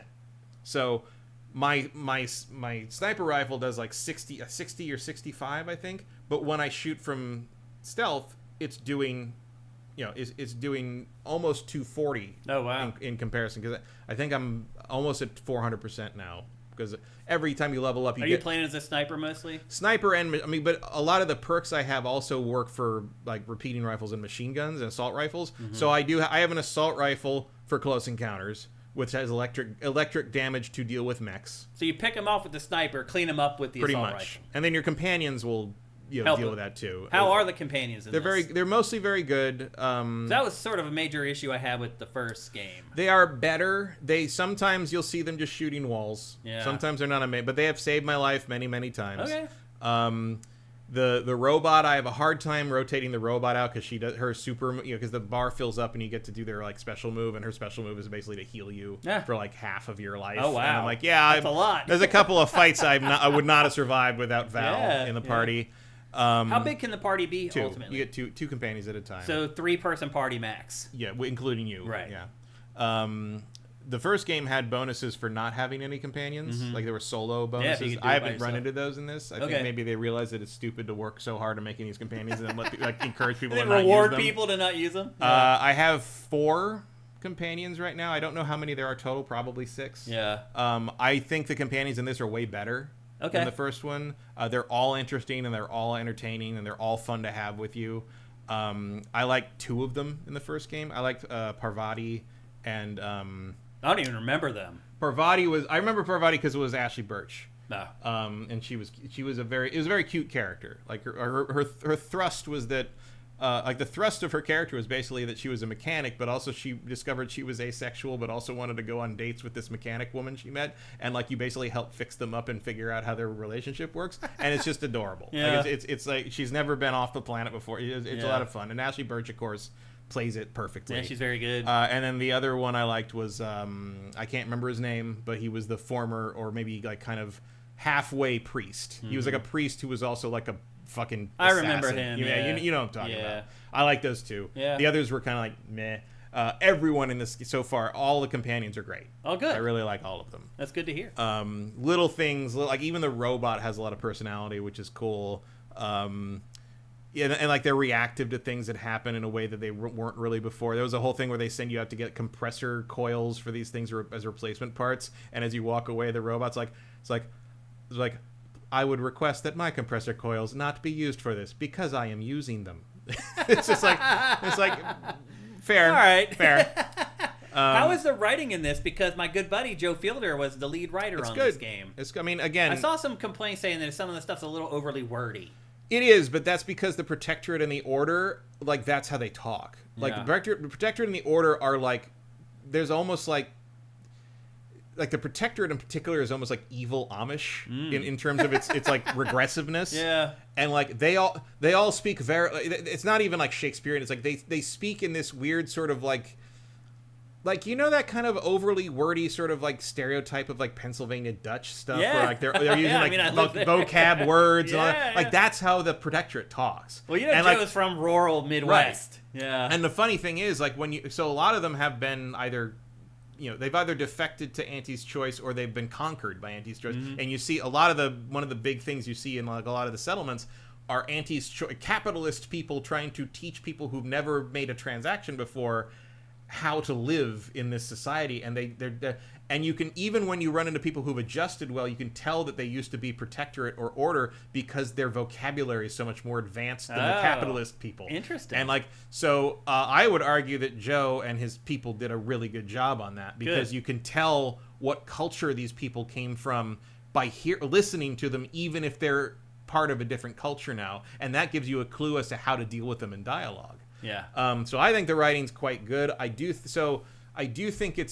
this game is a little depressing in some ways because you are very much caught between hyper capitalists, hyper religious nuts, hyper math religious nuts Which is just crazy. and mercenary black market like Jabba the Hutt style people. Yeah. And like it really is like you're like it's Just really all is terrible it's a giant solar system full of lunatics and morons. Wow. And like there's no way to explain to them what they're wrong about because it's a different time. It'd be like sometimes you feel like what like a medieval peasant would probably feel like being here now and be like, I don't know how to explain to you why everything you're doing is horrifying to me because we grew up in this and they can't, this person from 1592 can't explain to me why a billboard scares them. Right. Like why that's a horrible concept to them that you just put this thing up to change people's minds about what they think they need. Yeah. But like we think there's nothing of it. So a bunch of this is just sort of that taken to a logical extreme. The order of the adversary, I think, is the idea of like going by logic taken to its its logical extreme. Yeah. The protectorate is like blind religious faith in a cult style king taken to a obvious extreme. Yeah. And like you're just sort of thrown into this, and as someone who's not part of any of those cultures because you're Earth protectorate. Yeah. And you, by the way, Earth Protectorate basically says they'll help you anywhere in the universe, but it might take 10 years to get there. So you are on your own. Oh, like yeah. you are basically a relic from a different part of propaganda that is not believed anymore. Yeah. And it's fascinating to like Yeah. because like it gives you agency to be like outside all of these systems, but sometimes you feel like you're just constantly dealing with crazy people because you are in a lot of ways, and they probably think you're crazy too. But it's just it's interesting in a way that a lot There of are these games that do that. There aren't. No. There aren't. It's The not a main thing. thing I would say, I do think Avowed is a better game combat wise. Yeah. We're gonna I'm not compare. surprised by We're that. gonna compare Obsidian here. The fact that this has no dodge That's a big deal. throws the shit out In of me. 2025, that's because things insane. charge at you. You They're can coming see it in the B-roll, at you. yeah. And like I constantly want to hit B to dodge out of the way, but that just ducks, and Yeah. that doesn't do you any good. Like your health melts away in this, especially early on. If you're not paying attention to stuff coming up close to you. Like I'm not spec'd for shotgun, but I have this shotgun that sets things on fire just for emergencies. Like, and me, I never use shotguns for things, but you need a close-up weapon. All right. Either that or you can't dodge. Either that or a really good melee. But because they're so stingy with the skill points, it's very hard to spec for multiple types of combat. I see. That would be kind of an issue. You kind of got to pick one, especially early. I mean, as you go further, I'm level 15. I'm starting to finally have laid down a baseline for my baseline style of combat is functional against current level enemies in a way that it wasn't. Like, there's that moment where you switch to the new planet, you're like, oh no, this isn't working anymore. Like, this thing that used to take like half or 3/4 of a stealth kill off of a non-aware enemy now takes like 10%. Right. And you're like, Yeah, what do I rethink need? it. I need new mods. Do I need a new gun? Do I need and it turns out you need all of it. Wow. I have never spent money in a game like this before. Like having to just buy new equipment. Because every time you go to a new planet, you have to start all you over. need to figure out what you need, because you don't even get machine guns until you leave the first planet. Oh. And so you're like, oh, cool, I want that right now because I need it to cut through all these mechs they're throwing at me now. The electrical stuff. It's an electrical machine gun, and that's what you use to counter them because some of them have armor, and you got to cut through short that. circuits them. Yeah. It's like damage type matters. There's a whole thing with this zirtanium gas or something, which is basically radioactive and it can contaminate you. There's a very weird health system in this. Actually, I forgot to note that. How does that work? So you have food which you eat outside of combat, and you can it does percentage healing of you, and you can get that. You can carry. There's no weight limit. You can carry as much encumbrance. Stuff. It's wonderful. Nice. It's like, thank you. Like what? Like who thinks that's fun? Nobody. So you just pick up everything. And so when you're out of combat, food heals you. Either picking it up and eating it directly from where you find it, or you'll see like under your life bar there'll be like a knife and fork crossed, and you hit down on the D-pad, and it fills you. It eats whatever food it needs to eat in your inventory to fill you up. Oh, okay. In combat, you use an inhaler. So here, that's very strange. I've never seen anything like this before in any of these games. So you have this health inhaler, and you can put different modifiers in it. Like you can have different slots. And it heals, like the baseline one heals 300 over the space of like 5 seconds. Now I have one that heals, I think, 300 instantly and then 200 more over time. Which is not amazing because I have like 1200 health. But like it's something. Yeah. But every time you use the inhaler, so the inhaler has like charges on it. And you pick up medical stuff around, and it automatically, immediately charges up, goes to the charge. And every time the charge fills up, it rolls over into another number. So you can start with like 3 inhalant charges. Like it says 3 with the bar underneath it. Charges up, you have 4. Okay. I currently have like 67 because I never use it. Because when you use it, you get toxicity. Oh. And there's a bar. You can't see it beneath our picture-in-picture here. But there's a bar underneath your life bar in the center bottom of the screen that fills up with toxicity as you use inhaler or get exposed to. There you can see it under there, and the knife and fork right there. So, and there's the inhaler next to it with the bar, and there it is. So that as you use it, there it is. You use it, and it fills that up with toxicity. If that bar fills up with the green, you get a toxic shock explosion, which basically puts you out of commission for a second in the middle of combat. Very, very, very bad. I found that B-roll. Yeah, that's exactly where it needed to be. Just complete luck. So very, very bad. Different things you slot into the inhaler will up how much toxicity. Like that's about 60. I put one in that was 90, and it instantly toxic shocked me because I didn't have enough like resistance. Oh, to right. So that you need to put points in medical for that. Okay. And on that purple bar there you saw there, that shows you how much stealth damage you'll do if you hit them with that weapon. And here an enemy charges you and you can't dodge. Yeah, you can't really do much here. It looks like you're dodging. You're not dodging. You're getting hit backwards. Yeah, that's what's happening. There. So there, now you inhale like that. So basically, I rely on my teammates to use healing abilities to like save me. Because your partner gives you 50%, right? Because the inhaler is just like you're playing with fire. Yeah, it's a very interesting system, but so far I haven't really found a way to use. Like you can use it like once like that, but beyond that, good fucking luck. You know. It's not like the first game where you can just pop health packs.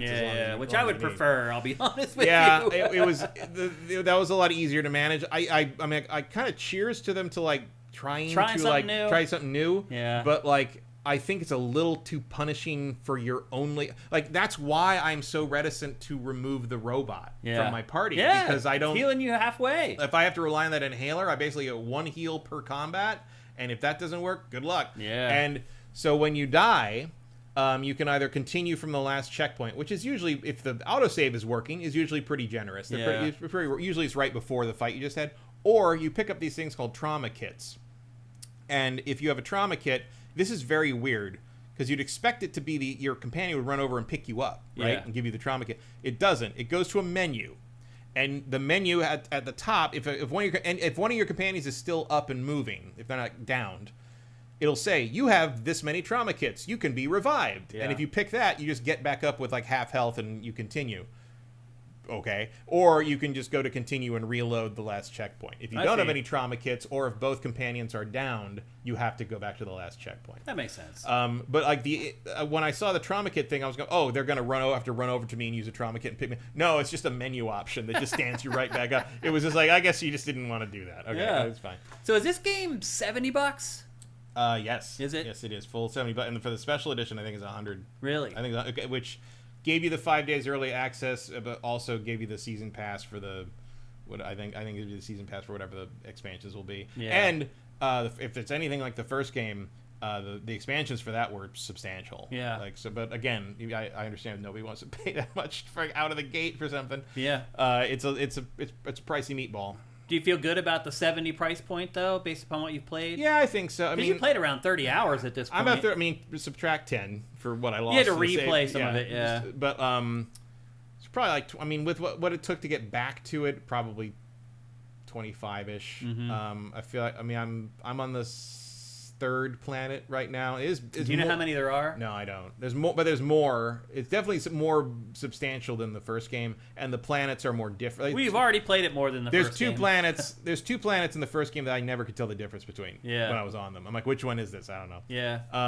I think I've seen some walkthroughs that say you can get through the main story in like 15 hours. Really? Because there's only like 8 missions of the main story, but I can't imagine. I mean, you'd have to really put your head down and beeline from thing to thing to thing, and like that's not how this kind of game is meant to be. It sounds played. longer than the first game. I would think so. I wouldn't say people criticized. Some people liked the fact that it was shorter the first game. Yeah, but I do think one thing that was brought up a lot was the game's length. I think I didn't mind the length of the first game. Me either. I thought it was refreshing. But it did also sort of feel like we just sort of scratched the surface of the world. It felt like it was a build-up for this. Yeah, it was a bit of a prologue for this. And this feels like the fully fleshed out concept that was being kind of advanced in the first game. Mm-hmm. If you like the first game, you will like this game, no question. It is, and I did. It's not just more of this. It's not just more of the same, but it doesn't break anything that wasn't broken, and it does fix a bunch of stuff and like expand on stuff that wasn't there before, or like was kind of there and was sort of like, well, I would like to see them take this further, and they have. Okay. It does not. Mostly you're there for the world and the story and the dialogue and kind of the weird interactions and sort of, how much you can play with sort of like talking to people and manipulating people into doing things and different ways to solve I mean, there's 3 or 4 different ways to solve every quest. That's awesome. In these, like, there's a bunch of things you'll run into where it's like, oh, I don't have hacking, I don't have science, I can't activate, I don't have explosives, so I can't deactivate this minefield. But if you have observation, you can see all the mines, which is just as good because you can just shoot them all. Yeah. But that's how this game is. Right. It's like you can find. There's always another way. solutions. Like there's a big early. Like the big choke point early on is this thing where you have to get past this thing that's held by enemies, and you can either fight your way directly through. You can go through a gap on one side. You can sneak your way through an underground thing on the other side. Or you can convince a bunch of other soldiers from the opposite side to storm the place for you. No. So there is a way, even if you basically have no combat skills, you can solve that quest just by talking well. That's cool. So the old New Vegas style of that is definitely here. That's awesome. I would say that the weakest part of it is maybe the combat because it's not that different and maybe in comparison to Avowed earlier, it's hard not to compare it to Avowed because it's the same company, studio, it's the same engine. Yeah. Avowed's combat is so good. It's really good. It's so good. Yeah. And probably some of the best first-person RPG combat ever. I think it is. Maybe the best first-person non-FPS combat ever. Yeah. I don't think it's just RPGs. Yeah. Yeah, and this is not that. This doesn't really take lessons from that. I don't know how you really. This is more Fallout-like. It's I don't know how you the numbers would. and the RPG stuff. And... Yeah, I don't know how you would because like the constant magicking is sort of why Avowed can work that way. Yeah. And the melee, it's more melee focused. There is melee in this, but like. It doesn't look like I want to take part in it. Not really. I mean, it doesn't you need a way of closing the gap. Yeah. And there are. I mean, look, there is a way to spec that. You can spec that. There's this thing. Evasiveness is just a way of automatically not getting hit, and it's basically stronger than defensive protection from armor. So if you want to spec full evasive and full melee, you could probably rip through people pretty hard. Especially with like a trip blade or one of those. I mean, hammers. They test all that stuff. They make sure that you can get through the game using these other. Methods. And I think you could. I don't find that as interesting because again, it's like not, you're torturing yourself just to see. Well, because it's not as the flow of Avowed's combat is more interesting, especially with the melee and the back and forth. Yeah. That's not really here. It's like again because the evasion is sort of your key statistic for that. So up close, you're not taking as many hits. But you're not actively involved in that. It's just a percentage. It's just happening. So it's just sort of like, it's so passive. It doesn't feel like you're doing anything. Whereas in Avowed, it feels like you're blocking and you're countering. So this is definitely more of a Fallout experience. But I'll be real honest. I like both of the Outer Worlds games better than Fallout 4 or Fallout 76. Maybe not.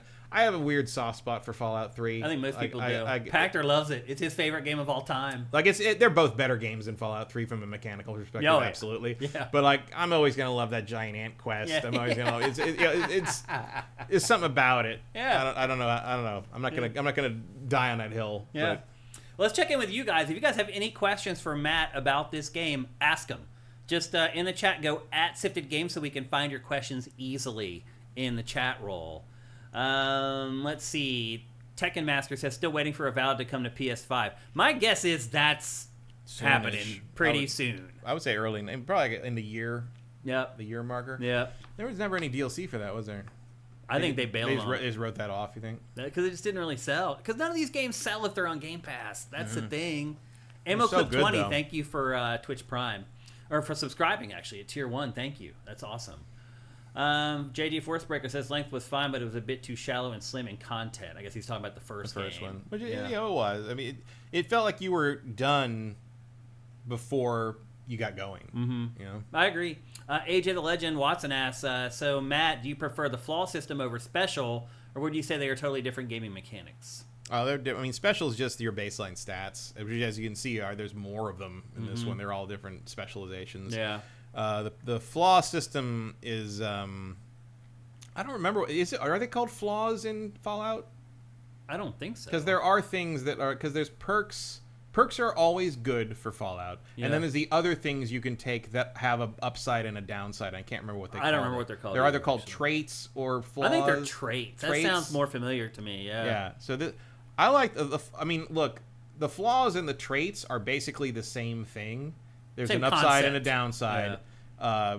Outer Worlds gives them to you based on how you're playing, whereas in Fallout, I think you just get to pick them. You just choose them to make your character "quote unquote" more interesting. I mean, it's kind of cool that it automatically offers them to you based on how you're playing. I think the flaws in this are more interesting because the upsides are it's more pronounced. Yeah. Like the upside is really up and the downside is really down. So it's more tempting. I have never taken any of those traits in Fallout. Yeah. None of the downsides. I usually just pass on none of the downsides. Like, I don't need them because none of the downsides in the Fallout traits are worth it. Yeah. A couple of them, I'm like, okay, that does conform to my playstyle enough that I don't think I will ever run in to that negative. Yeah. And on one of them I was correct, and the other I was not, and I kind of wish I could take it back, but I cannot.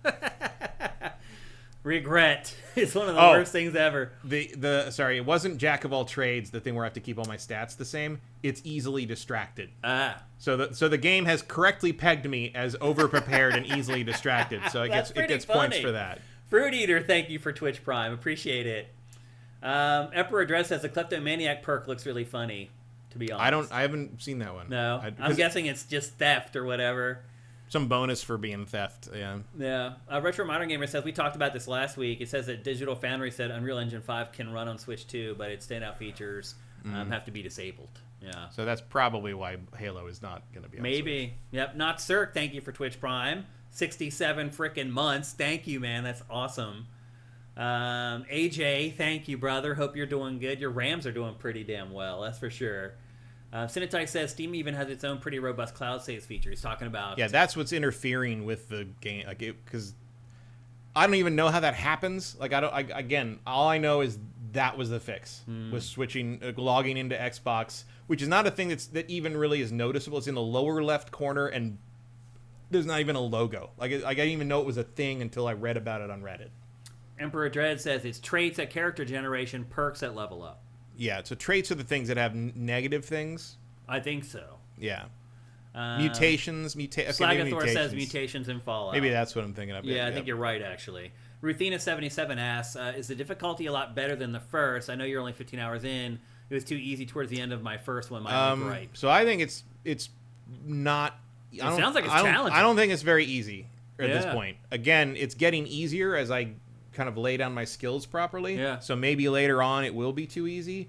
But I'm on standard, and there's 2 difficulty levels above this. Wow. So whatever you want. If it's not easy, it's too easy for you. I imagine you got options above standard.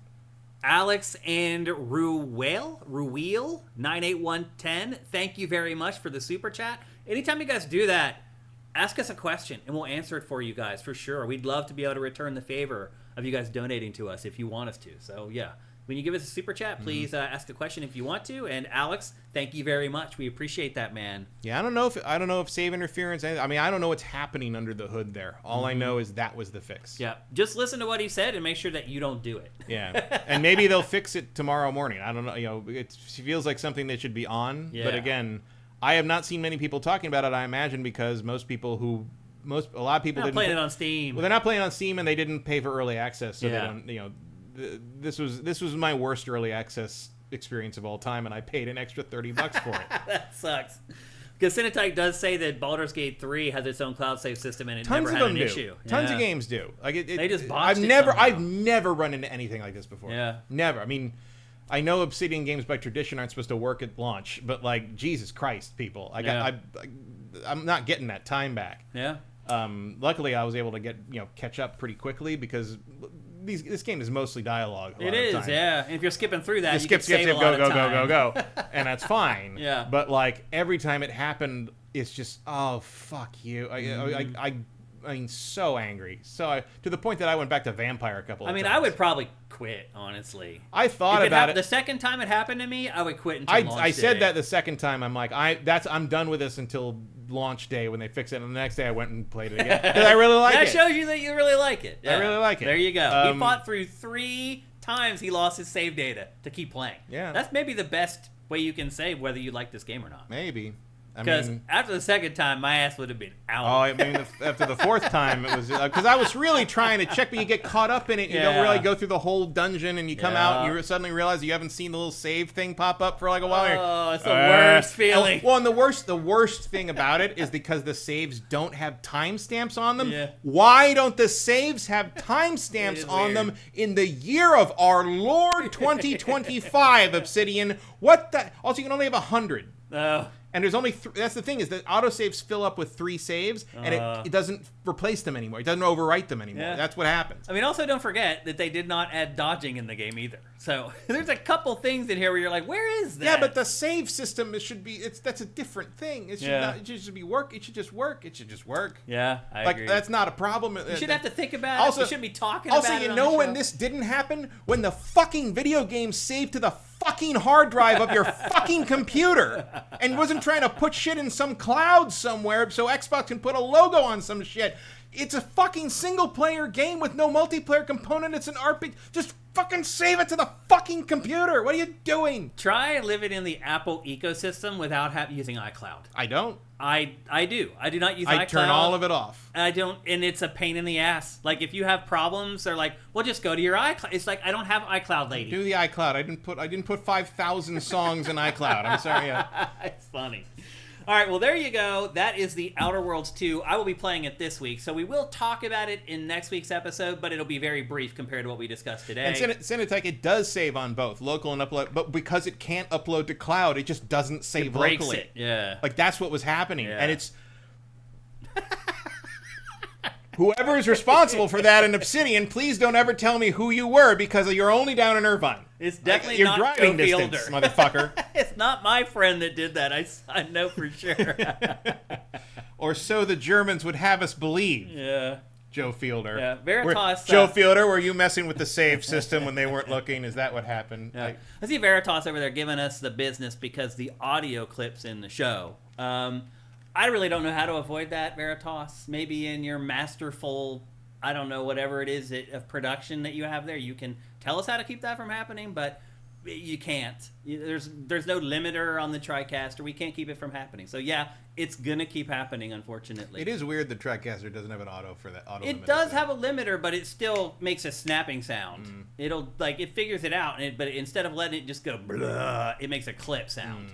So there is a limiter in there, but there's only so much we can do. And really, the problem is like we don't record with headphones on.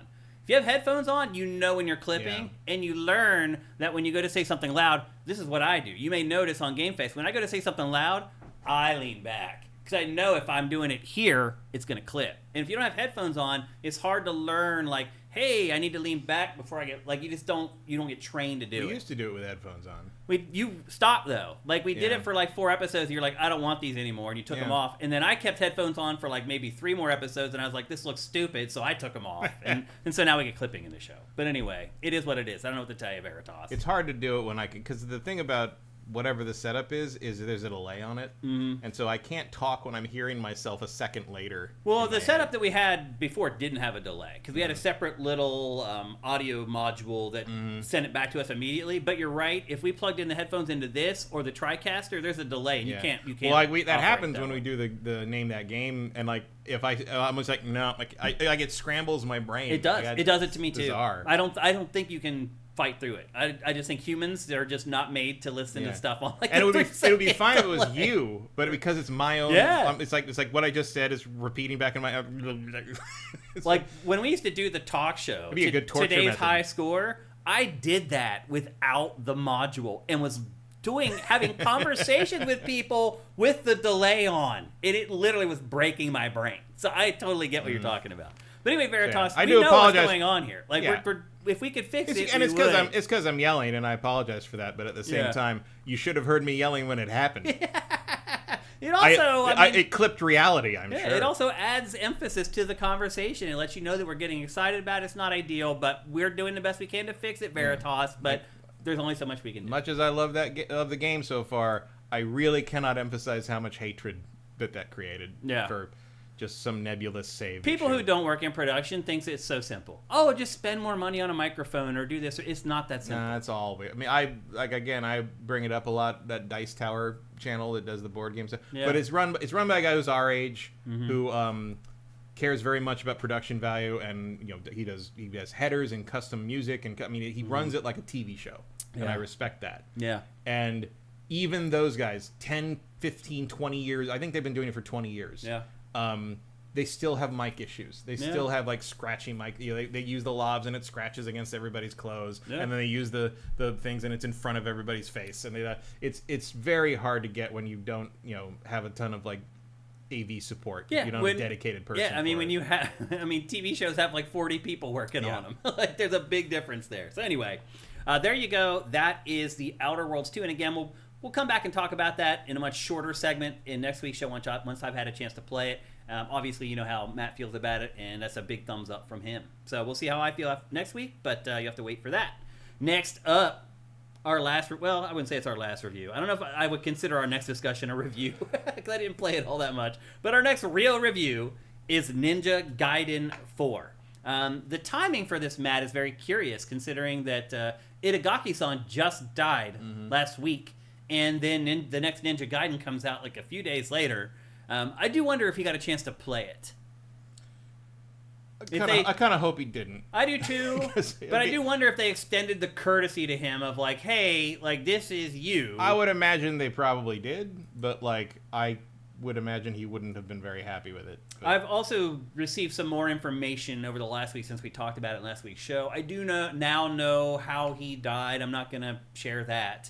But I also do know that he was fighting his illness for at least a couple months before he passed away. And so I do wonder if he did play this or not. Like, it may be a case where maybe in the early going, or maybe they sent him some design docs and were like, hey, who knows? But I would like to think... I mean, that would have had to have been out of, like, literally personal respect, because he's not Team Ninja. He wasn't involved in it. No. In any but Hayashi-san capacity. is still there, and I'm sure he still reveres Itagaki-san, so...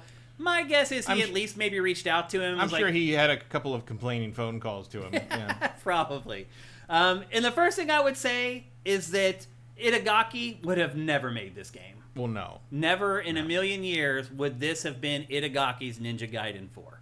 And the first thing I would also say is that this is not a Team Ninja game.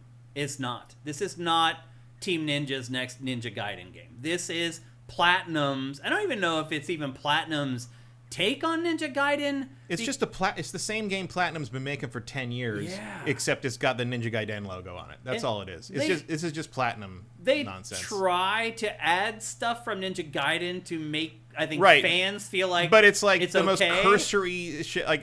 Like the flying swallow is in this game, but they nerfed it so hard that you can do it 3 times and it still doesn't kill anything. Yeah. And then nothing kills anything in this game. And the Izuna drop is in, but everybody has a good defense against it, and everybody knows to run away from it from where it's landing, so you can't use like the splash damage to kill the. Like you're stuck playing Platinum's game here. Yeah. And it's, I mean. It's about as good as most Platinum games. Yeah, and I don't like those, so I hate this game. I really don't like this. I have struggled playing this game as a journalist to keep telling myself, okay, this isn't a great Ninja Gaiden game, but is it a good action game on its own merits as a... If you like Platinum, yes. Yeah. If you don't, no. Yeah. Like, it's that simple. I am done with Platinum, have been done with Platinum for a very long time. I think this is the same sort of by rote nonsense combat system they've used for almost everything except Nier Automata for years and years.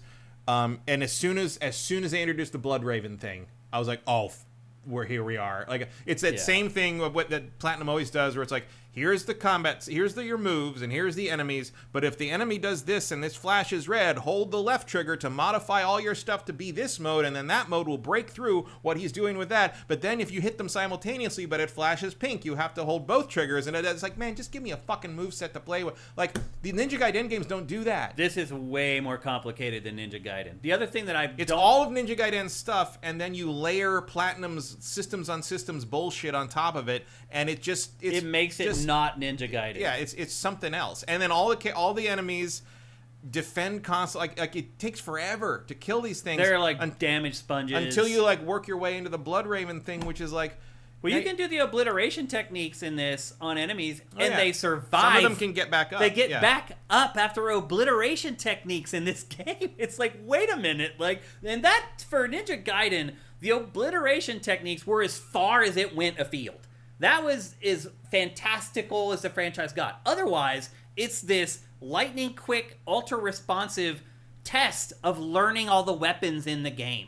And in this, it's like the weapons are like supernatural. It's like you get this one sword that turns into like this weird umbrella thing that you can drill through enemies with. Like, it's fantastical. That is not what Ninja Gaiden is. It's using real weapons, and it's exaggerated to a certain extent because it's a video game. But it's not exaggerated like it is here, where it's like this stuff that could never happen. Like, I'm not saying Ninja Gaiden is realistic, but it's grounded more in reality than this game is. Like, way more in reality than this game is. Well, Ninja Gaiden, it feels like you are swinging a bladed object at people who are vulnerable to bladed objects. Right. And this is the usual sort of anime action game. Like, these guys can take 4,000 hits, and they're still crawling at you. I mean, also, I hope you like looking at these enemies, because this is what you're fighting for, like, the whole time. You pretty much, like... These fight soldier these guys rank and file constantly. guys the whole way through, and they don't change all that much either throughout the course of the game.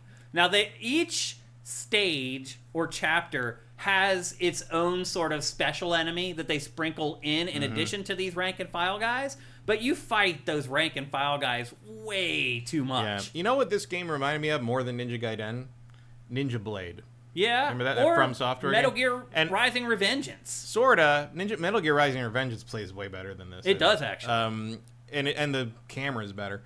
This reminded me of the Ninja Blade thing is partly because of how they handle the enemies and how like the fights go, but also because of how often you have to do like weird traversal action sequences, which are not Ninja Gaiden at all. Like the rail riding thing in the second chapter, like almost made me stop right there. Oh, you do the rail riding the whole game, and it's the same thing over and over again. You also eventually get a surfboard. That functions the same way. It's the same thing where you're like ducking or jumping over, jumping over. Was it at all like the rail riding thing? One of the most frustrating things about it to me is like sometimes you have to jump, and then sometimes you have to use the grappling hook, and those are two different buttons. Yeah. And so am I jumping or grappling and like trying to, I don't know why I couldn't get those Sometimes you have to duck by clicking the left stick to slide underneath. Slide under stuff. It's repetitive. You're just memorizing crap. Pretty much. That's all it is. And it doesn't like kill you instantly or anything, but it's it's just annoying. It's like, why is this in Ninja Gaiden? I don't know. I don't understand it. Like, I went, just to make sure my brain wasn't like on the fritz, I went back and played the first Ninja Gaiden for a while after playing this. And like, no, that game's still infinitely better. Yes, it still is. And it doesn't have a bunch of bullshit in it. Like, this game is just like, it's not a Team Ninja game. It's not a Ninja Gaiden game. Very clearly not a Team Ninja game. The plot in this also is just absurd. So you play as this other guy. That's the other thing we should mention, Matt. You do not play as Ryu in this game until the end. And it feels completely tacked on. Like, they didn't want it in there, and Team Ninja was like, wait a minute, where's the playable Ryu sections? Like, I don't want to spoil... They mention him a lot. Look, I don't want to spoil what you do with Ryu, but I will tell you that he does not appear until the end of the game. It ain't worth and it the wait. is not satisfying at all. I'm not going to say what you do, but it is not satisfying. And so, this idiot here... They're still chasing after the Dark Dragon, which is probably going to be a part of Ninja Gaiden lore forever. They're never going to actually kill the Dark Dragon. Well, they thought he was dead, but it turns out he's not dead. And so is this from the end of 3? Is that happening in 3? This thing where the Dark Dragon's corpse is like wrapped around Tokyo or something? Is that from 3? I never finished 3. This is, and I will say this too, this is a continuation of 3. This isn't a continuation of 1 or 2. This is the stuff that they put in 3 that most Ninja Gaiden fans did not like, extrapolated out into the sequel. Because 3 got real weird. Yeah, it was like this. It's just goofy crap in it that you're like, this isn't Ninja Gaiden anymore. And that was the first one. run that Itagaki did not work on. Ninja Gaiden 3, he had no part in that at all. So it started to lose its way a little bit with part 3, and now with this, it's just like, there's actually a part in this, Matt, where you jump a shark. I'm not kidding. In the surfboard, you jump a shark in this, and that's exactly what this franchise is doing with this game, is jumping the shark. Now, again, going back to what I was saying earlier, like, this, to me, this is not a good I also don't like game. that the wall running and all kind of the classic Ninja Gaiden moves feel very canned. They are canned. There's no skill to them at all. In a way you that, just like, mash the buttons. In a way they felt like way more like you got to get the angle. In the old games, you had to get the angle right. You had to get you had to know exactly where you were going with it. And this one, he just seems like he gets sucked to the wall and just does it. You also get a glider in this at a certain point, and the glider is just a means to an end. You hit the button, and you just soar over these gaps. At a certain point, I stopped controlling it.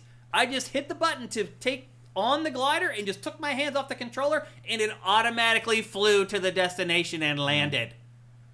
Why is it even in there? I mean, the grapple hook is pretty much like that, too. It's just like, why are they even in the game? Like, I get you don't want to just do the same thing. You do want new stuff. But Platinum doesn't understand because that's what Platinum does. It doesn't understand what Ninja Gaiden is. Things on things on things. I mean, it reminded me of Astral Chain to some degree. It's like, okay, why is this in the game? Because you need to add something. You think that's what makes something interesting is just like add another thing you have to hold a button to do. It's like, okay, like the beauty of Ninja Gaiden is how simple it is and how much you can get out of this like fairly simple moveset. Yeah.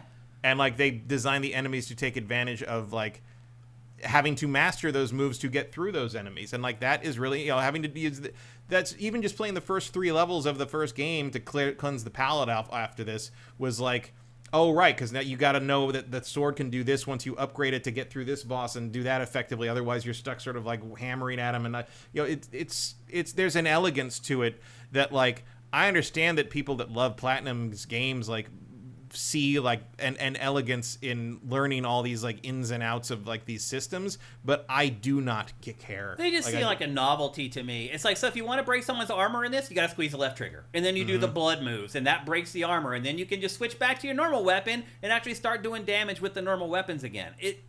It's just all frivolities that don't really add anything meaningful to the experience, in my opinion. Yeah, and like every once in a while, so there's a parry where like parrying in this you can do sort of okay with blocking, but what you really want to do is hit at the same time they hit, and that clashes with them. The perfect block is really hard to time. It's pretty hard, and the thing that blew my mind in terms of Ninja Gaiden, not like Ninja Gaiden, is you're limited in the number of blocks you can do consecutively. Well, you level that up. You level that up, but like Ninja Gaiden is like, no, you just block forever. Like it's such a weird choice. Blocks, your first level up goes to 6. Then it just in the points that you so.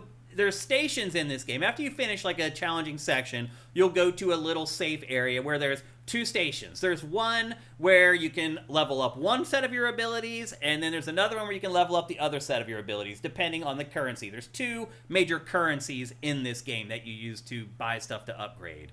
And like, you can get most of the attacks you're used to getting from Ninja Gaiden. They're all locked away at the beginning. Yeah. But you can unlock them all in like an hour. Yeah, I was unlocking them really fast. I was like, wow, this is happening really quick. And I was like, oh, because everything's like a half an inch of an upgrade. Yeah, because they're incremental upgrades. Very, very incremental to the point of like being almost annoying after a while. Like, I don't know.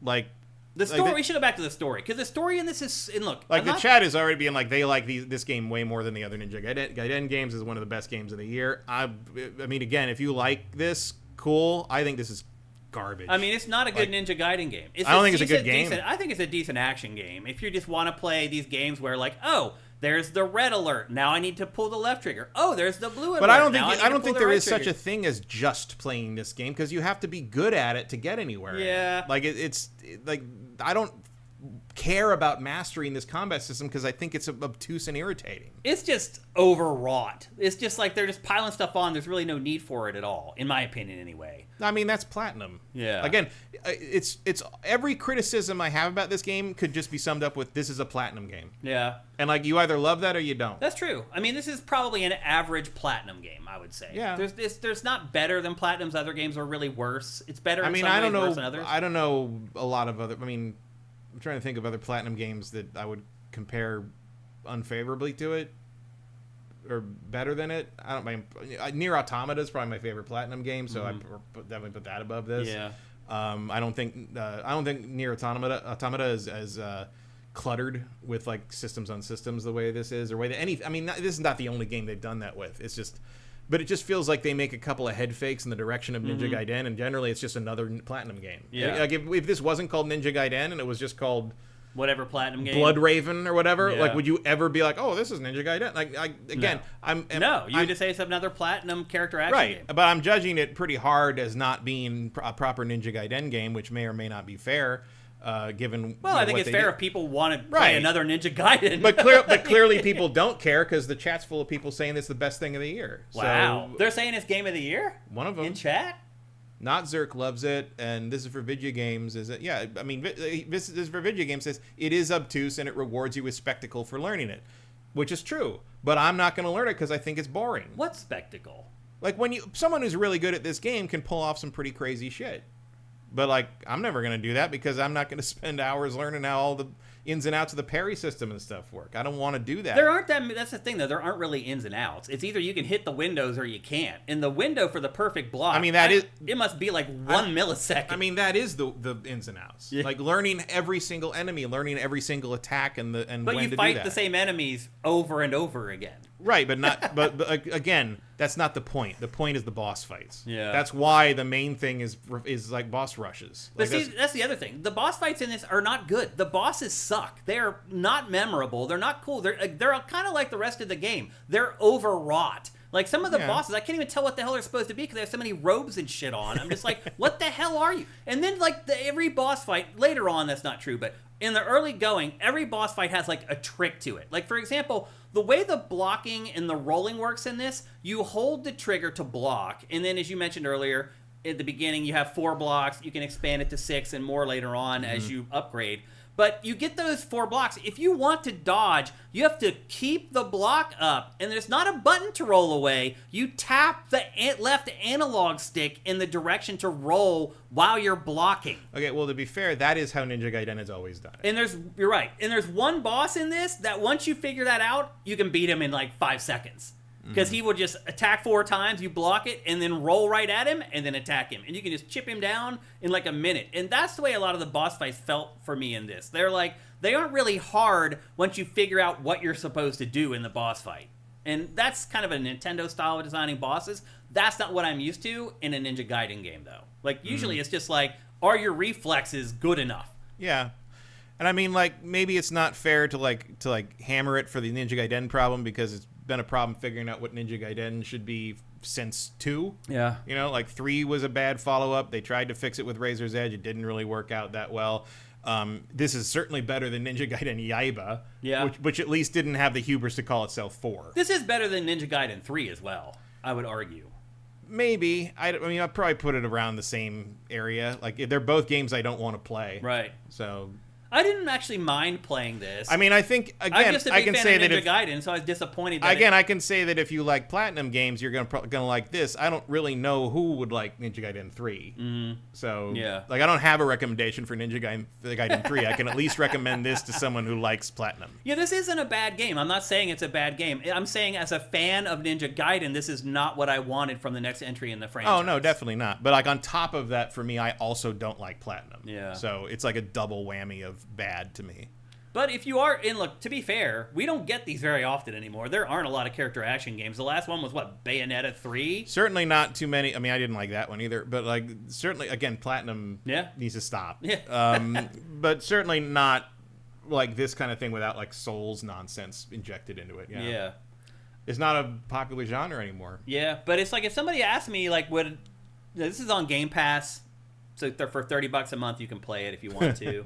I would not recommend that somebody buys this for $70. Oh, though. no. I would not. Also, this thing will be 30 real fast. Yeah, it's not very long either. I finished it in like 12 hours, roughly, something like that. And I'm pretty good at Ninja Gaiden, but I'm not like, no one's gonna like pay to watch me play on YouTube or anything. These things are pretty good. I like these. The crazy challenge things, thing. they're hard. Well, man. because I always liked the things in the original Ninja Gaiden. We go in a room and they just throw like 50 or 100 enemies at you, and you just have to live through it. Like that's basically what they do in these, and you can bet life basically.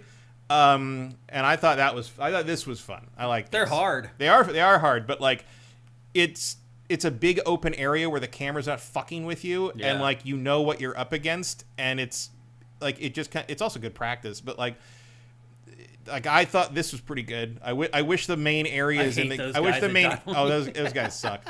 I wish the main areas in the game were like this open. Yeah. Even if it felt a little more contrived, because like one of my big problems with this game is the camera fucking sucks. Well, I don't think it's the camera. I just don't think there's a good way to do these games where you're going to be able to see enemies before they attack. This is worse though than even the other Ninja, because Ninja Gaiden has never had a perfect camera. Yeah.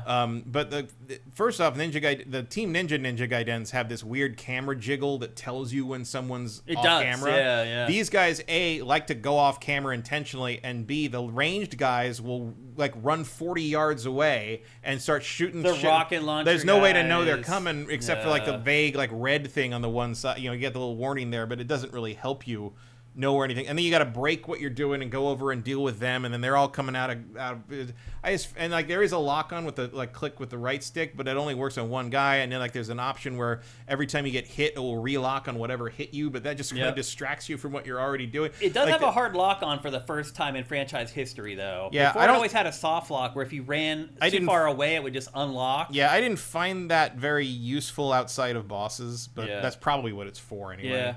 I mean, my biggest complaint with this, other than the fact that they just pile on these other systems for no good reason, is that everything besides that sucks. It's like the glider sucks, the surfboard sucks, the on-rail stuff sucks. None of that stuff should be in a Ninja Gaiden game, or in my opinion, in any action game. They're just bad ways to extend the length of the game and to keep it from seeming so repetitive, like you're doing the same thing over and over again. But it's like the Itagaki Ninja Gaiden games were technically repetitive, but they didn't feel repetitive because it was so fun to play. Yeah. Also, the enemies you don't need to break things up with shit like that when your game works. Ninja Gaiden's never had a great plot. It's never going to win any awards for its plot. But the plot in this is so idiotic, it's offensive. It's like he shows up to kill the Dark Dragon. There's this girl that's in captivity. He believes that he needs to kill this girl in captivity to finally end the Dark Dragon for once and for all. He breaks into her room. So the Dark Dragon won't get resurrected. Right. He breaks into her room. She talks to him for 5 minutes and convinces him that this mission that he has come on from God knows where is stupid. It appears to be from the clan of ninjas he's been raised in his whole life, which... It's just so dumb. She's very compelling if she makes him doubt that in 5 minutes. Well, because she appeals to like what the Blood Raven, because apparently this clan has always existed in the Ninja Gaiden in the universe. shadows of the Hayabusa clan. The Hayabusa are all the golden boys, and we have to do all the dirty work. It's like, okay, guys, whatever. And so like the whole thing is like the Dark Dragon was like part of their clan or something, or like related to their clan, and it disgraced them because the Dark Dragon went evil. And so that's what they've always had to make up for or whatever. And so she tells him that if you let the Dark Dragon reawaken and break all these seals and then purify the Dark Dragon, then you can kill him for then good. You will redeem your clan. Right. And so that's what he's trying to do, which seems like a pretty big ask, pretty big bet for someone you just met who's like in a cell. Well, the funny part is when he starts talking to other people about it, they're like, "Are you crazy?" Yeah, all the other characters are like, "What? That doesn't even make any sense." You lost your freaking mind. You're like, "All right, like if that's what you want to do, it's like okay." I mean, I guess if a guy who could do this with swords told me, I'm like, yeah, whatever you want, dude. Yeah. Like, well, then to be fair, the plot just disappears pretty much for the entirety of the game. Like, I mean, you never really see the girl again, other than these little quick scenes. Like, I mean, the story of Ninja Gaiden is incidental. It is, but in this, it's offensively bad. So just something worth mentioning. The story's not going to pull you through. I don't think this story's any worse than 3's. Really, probably not. I can't even really tell you anything about 3's, and I won't be able to tell you anything about this one in 3 years either. Yeah. And also, it doesn't help that probably the best line in the history of the Ninja Gaiden games is the beginning of Ninja Gaiden 2, where Michael Bell as the weird old shopkeeper Muramasa guy just turns to the new girl who isn't Rachel for some reason and turns to her and goes, "No one knows where a ninja goes." That guy is the one thing you remember about Ninja Gaiden for sure. Yeah, for sure. Yeah. And that's to me that line sums Ninja Gaiden up. No one knows where ninja goes. Yeah. In this case, he fucked off and doesn't show up till the end of the game. Now, one thing I will say is that unlike games like some other games in the genre, like old Assassin's Creed games, like enemies generally don't stand around and watch you. They'll attack you while you're attacking another. They're very aggressive. They are aggressive. But there's also moments where, for example, you get this one weapon that's like a sword that turns into like a drill. And it's just ridiculous. It's like you're drilling this enemy while these other enemies are standing around watching you drill. And as soon as it's done, they're ready to get drilled themselves. It's just, I don't know. And also just having one weapons. of those parties. Yeah, having weapons that transform. That's not very Ninja Gaiden. So, again, I think if you're looking for a new Ninja Gaiden game, you're going to be disappointed in this game. But if you're just looking for a character action game, it's probably good enough. I guess I don't find it interesting or very compelling.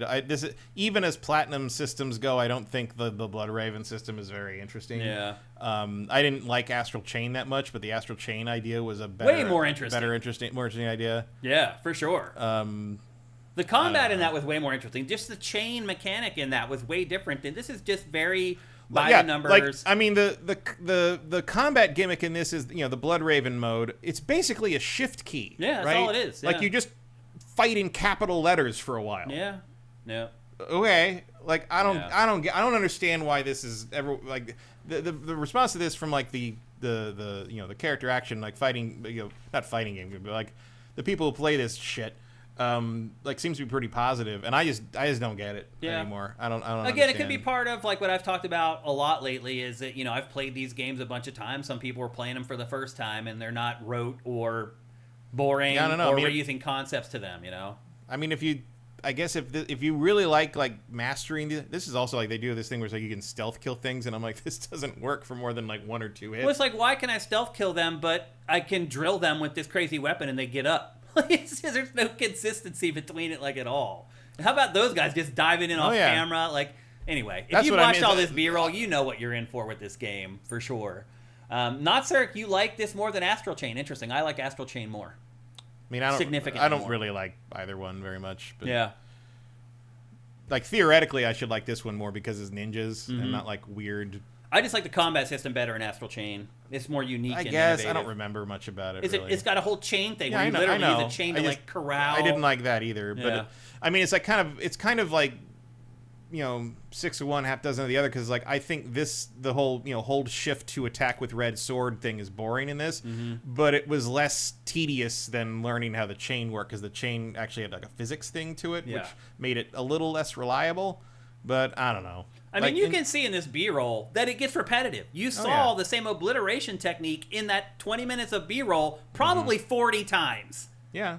There's not enough obliteration techniques. Even though there's all this stuff, it still manages to get repetitive after a while. Yeah, I think I'm just kind of over the character action thing and the way it has evolved into things. I didn't like Devil May Cry 5 all that much either. Yeah. I don't know. This in Devil May Cry 5, that's a tough one. I think I might choose Devil May Cry 5 over this. I probably would, just because I'm not comparing it to games I love. It's also shady. I never really had a huge fondness for any of the Devil May Crys except 3. Yeah. So, I don't know. It's also shady how they marketed this game with Ryu. If you go back and look at the thumbnails for all the trailers for this, he is. It's Ryu in every thumbnail. And then when you play it, I thought for a while he wasn't in it at all.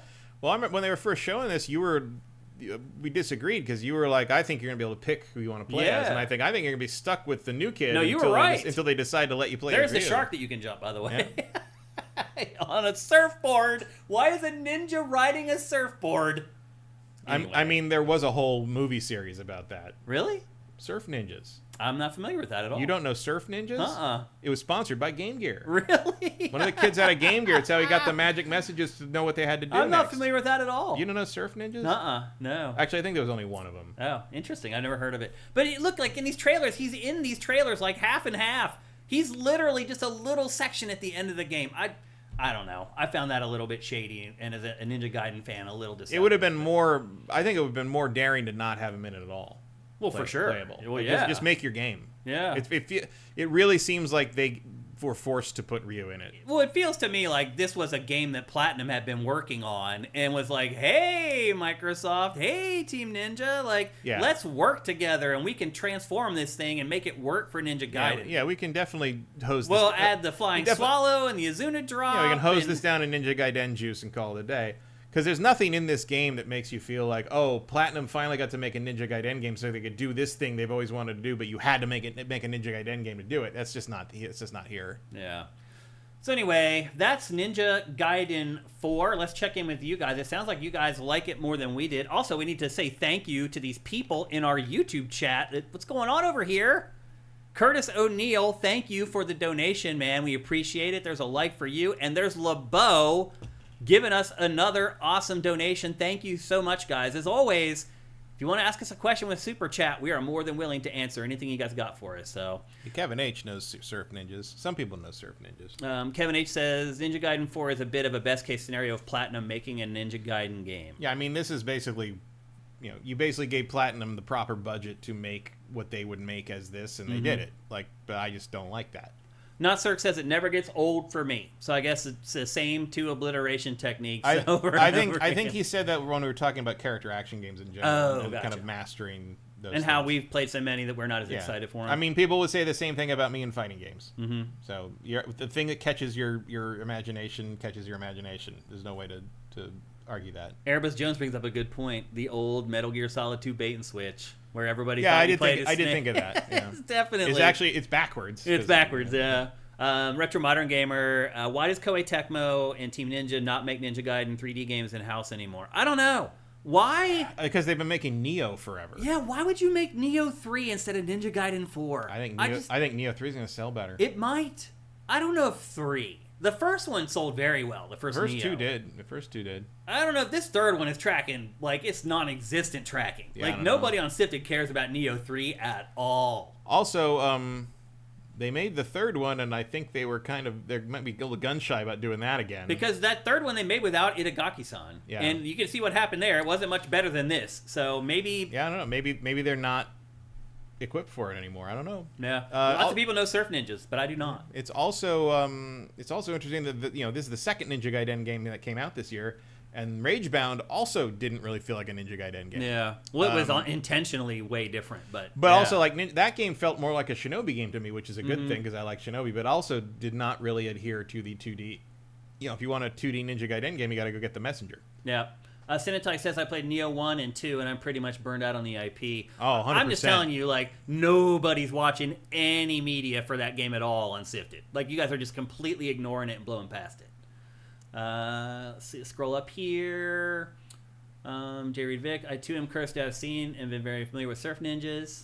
Yep, everybody's seen it but me, apparently. There was a Game Gear game, which was based on the game that the kid had in there's the youngest kid. It's like three brothers, and the youngest kid carries a Game Gear around with him the whole movie, which is incredibly unrealistic because the batteries last the whole time. Like an hour. Notzirk says, I remapped my controls. I couldn't figure out how to do that, Notzirk. I tried to. I did. You could remap them. I mean, on PC you could. I don't know. I could not figure out how to do it. But I had to switch block to the trigger. That's what I tried to switch block to the left side. Yeah. But I couldn't figure out how to do it, so I just played it the way it was. And I got used to it after a while. Squishy Muffin says, PS3 style graphics. I was a little disappointed in the visuals, but they're definitely not PS3 style. No, not I think PS3 style in the sense that they're dark and industrial. Yeah, like I understand. A little murky. I understand what he means. It's very bland, and it doesn't look like a real place. Now, Squishy, to be fair, I only showed you B-roll from the first couple hours of the game. At like the 5 or 6 hour mark, it changes. Right, but like the Ninja Gaiden games change way faster they always than normally. Do. Yeah, they do normally. Like, but it does change. Like, you go to environments, you're like, oh my gosh, like, wow, there's color in this game. So it does, you have to stick with it, but eventually it does get to a place where everything's not just this, like, industrial complex with blood splattered everywhere. That's the other thing that I really like about, replaying the first one. Like, that first couple levels are in the ninja village and all that stuff. And it's not really until you get to the third level and suddenly you're on an airship and a giant fat cyborg guy drops down with a laser. You're like, oh, this is not in feudal Japan. Like, this is... Yep. UC Balbarian91 says the first boss was infuriating. The flying enemies, which should be easy to kill with ninja stars, but aren't. Well, the ninja stars in this are worthless. They do so little damage. It's like it's really just a way to pause the enemy from lunging. Yeah. I mean, that is true to Ninja Gaiden. Right. That's the way it's always been. Yep. I didn't find the boss that frustrating. Any of the flying enemies in this game, use your grapple hook. Like, look around and you'll see there's probably a grapple point somewhere. Grapple to that and then just release and hit the attack button, and he will automatically just zap to the nearest airborne enemy. He zooms in. I thought that was pretty cool. The aerial stuff was pretty cool. But again, I think in general, I wish the camera was about 20 feet back. Yeah. It felt too close all the time. Can you change that in this? Not that I could find. No. Because if you go into the options on this, there are crazy options. There's a lot of in options. This. Yeah. To tweak a bunch of stuff. But I could not figure out how to customize my control scheme. I messed around with it for like 10 minutes and couldn't figure it out. Anything else in here? The Legacy. Should I just wait for Black Sigma Razor's Edge version? I mean, that's always going to be better. You think they'll do a... But I don't know if they'll bother with it. I can't imagine they'll do a version. The way Microsoft is doing stuff now, like, I don't know if that's going to happen. I don't think so. The other thing, too, I'm confused by is Microsoft and Xbox's relationship with this game. Like, why is it like an Xbox exclusive, but it's a Koei Tecmo game? You know? I guess because they've always been that. Do you think Microsoft funded the development of it, maybe? I don't know. I think maybe that might be the case. Could be.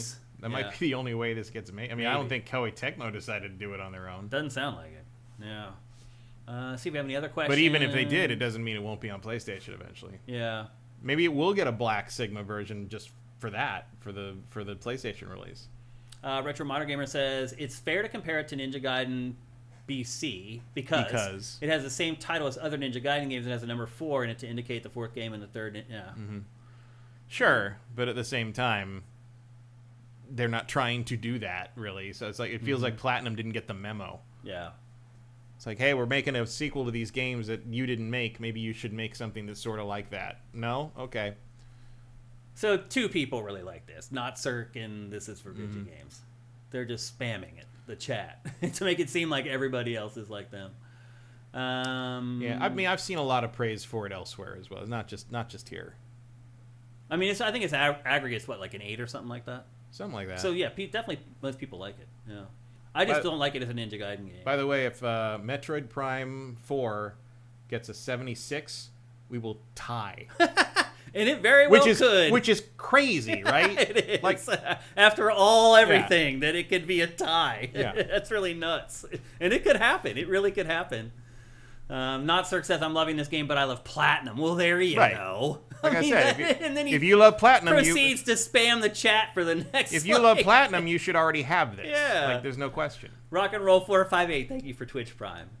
And I don't really have a positive or negative opinion on Platinum. I like some of its games. I don't like others. Like, I mean, I can just ignore them very easily because they're not very important. In the grand scheme of things, they make like a very niche product for the most part. Yeah. If they want to make a decent Nier game again, I'd be down for that. But in general, I can ignore most of what they make.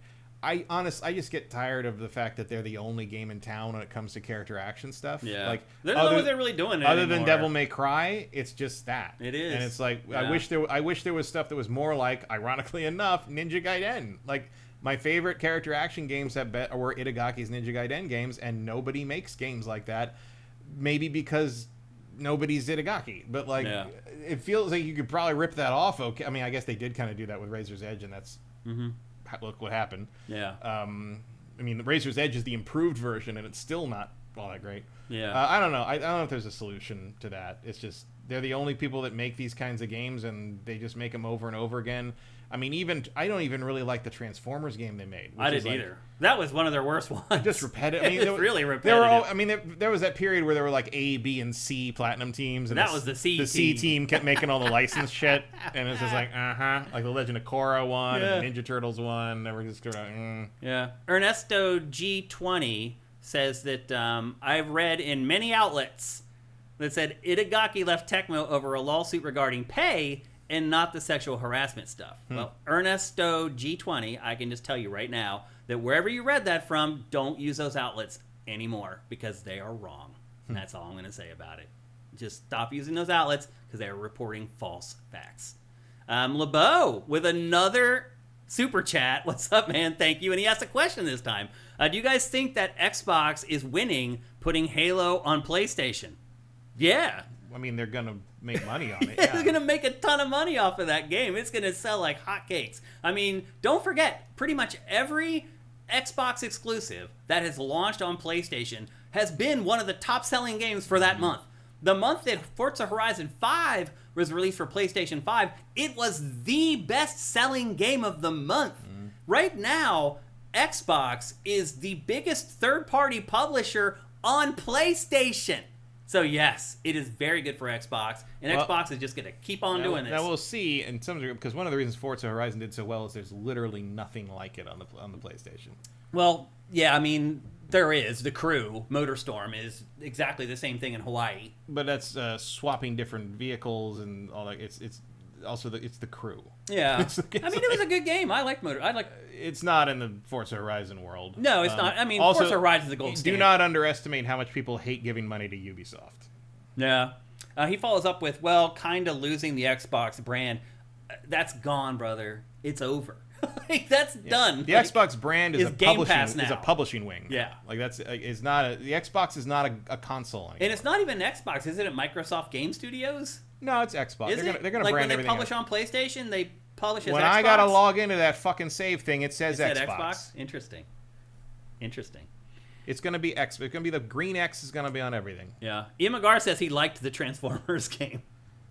I mean, I like what they were trying to do, but it was super short. I don't know if you remember or not, grindy. but Matt and I were really hyped for that game. We were like, oh my god, Platinum and Transformers? How could it go wrong? And then it did. Yep. I mean, I sure like looking at it. Yeah. It's very pretty. I liked playing a big budget Transformers. I love that they basically wrote it as a long episode of the cartoon. I love that they got all the surviving cartoon actors together to do the voices. Like, they did everything right, except that's not how Transformers fight. I don't know what. I don't know why Optimus Prime is floating in midair, turning into a car to ram a truck to ram into people in a 400 hit combo. It's so stupid. And then you finish the game in 20 minutes, and then you have to play it 400 more times to grind incrementally to get everybody slightly better.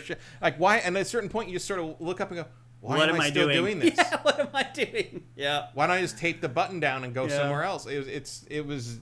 Yeah. Congrim once says Samus is going to ride that motorcycle straight into the mid-70s. You're probably right.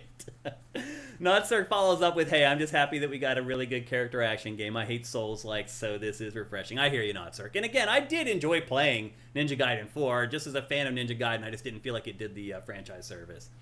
Jerry Vic 7 says also Sea of Thieves. Oh, that's right. Sea of Thieves was probably about to be canceled before they put it out on Switch and PlayStation 5, where it has found an entirely new audience and has an entire new lease on life. Once again, very few things like it. Yeah. So Xbox, because it's funny that people talk about how one of the trends right now is quirky co-op slop. They called it just games where you just play with your. Sea of Thieves is AAA co-op slop. It is. It's that kind of game, but a huge budget with a huge company behind it, and it's again, there's not really anything else like it. Yeah. And slop is kind of used as in kind of an affectionate way when people are calling it that. Skull and Bones, not as good as Sea of Thieves. The most recent one, the new hotness this week is, I can't remember what it's called. It might just be called Co-op Drivers. It's a game. It's sort of like Peak. Yeah. That kind of sloppy, messy co-op where everything's kind of chaos. Yeah. It's that, except you're all trying to drive an RV home from a campsite, and it's just chaos. People, you have to get out and push, and you got to do all, and you get back on the car, and people are running each other over. And you're it takes more than one person to drive the RV because it's so janky, and that's the current co-op. All right. Well, we're going to talk about trend. The other hotness here in 5 minutes. There's another game. The Ball X. I haven't played Ball X Pit, but it seems like a much more coherent game. Is it? Than this one. We'll find out. So anyway, there you go. That's Ninja Gaiden 4. You can pay $30 a month now and play it on Game Pass, or you can play it for is it $16? Did the price go up for PC Game Pass already? I don't know. Or is it next month? I think it's next. It's November is when the price hike Oh, okay. hits. So you can still get PC Game Pass for $11 right now if you want to play it on PC as well. I would struggle to tell someone to pay full price for this on PlayStation 5. Again, it took me 12 hours to finish it, and I had very little interest. In fact, I had really no interest in going back and playing it again after I finished it. So take that for what it's worth. Some of you guys have a lot of disposable income, and $70 doesn't mean anything to you. If it does, I would maybe wait or jump on Game Pass and play it at a cheaper rate there. Okay. We've got one game left to talk about. We just teased it. And it's a game called, is it Ball Cross Pit or Ball X Pit? I don't know. I haven't seen a definitive way to say it out loud. this this is the hot sensation taking over the nation right now. This game is also on Game Pass, but it's also, as you can see on the upper third there, it's on pretty much every platform. But again, if you're a PC player, $11, you can jump in and play this and Ninja Gaiden 4. And I would definitely recommend that that's the way that you play it. It is a small indie game that's split into two parts. So one part is base building. Up on the surface, you are building, so perfect timing, you build little patches of farmland, you build like abodes, eventually you get military buildings and other stuff to build it out, and you just plop them down on this little patch of land. And then in the most bizarre thing ever, after you put the things where you want them, those little people that are walking around, you get the ability to then sling those people through this environment. And here, you'll probably see it right here. Yep. No, it's recovering, so I can't do it yet. But what you do is those people that are walking around, it's almost like pool.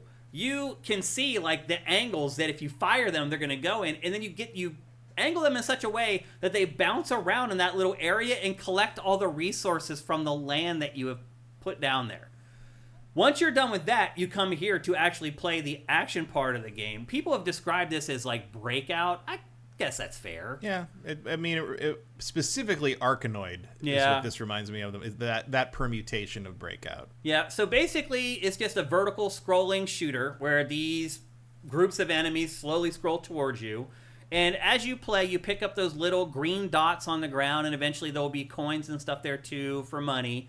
You pick that stuff up, and that's XP, and if you pick up enough green dots, you level up, and then you can add additional weapons to your gun, basically. And the additional things you add to the gun are crazy. There's like bleed and burn and stuff like that, but then there's also other ones where like, hey, once the ball bounces off a wall, it gains twice the damage output. Or it has twice the damage output until it hits a wall, where it loses a lot of its damage output. And each one of those, you can level up 3 times, and you'll also come across these little icons that will let you fuse things together. So say you already have bleed at level 3 and burn at level 3. You can then synergize, and you're about to see it right here, perfect timing again. You can fuse those together into one thing. So then that opens up that extra slot, so you can add an extra ability to your gun, basically. So you still have the burn and the bleed, but now maybe you can add a turret to it as well. So it's a way to like truncate the stuff that you've already unlocked down so you can add even more stuff. And I don't know. I think I suck at this game. I'm not sure if I suck at it or if this is the way the game is, but it's very hard to finish the levels in this. Like, builds matter a ton. You can build one thing and last for like 45 seconds. You can do the same thing you did the last time, but build stuff differently and last for like 10 minutes. I've still never finished the first screen in this. I've not been able to do it. But once you die on this, you take all the XP that you've earned and all the gold that you've collected back to the other world building screen, and then you buy new patches of land, new farmland, you build a new house or whatever, send your guys out careening through to collect all the stuff, and then you come back to this screen to do it all over again. And that's the whole game. That's Ballcross Pit.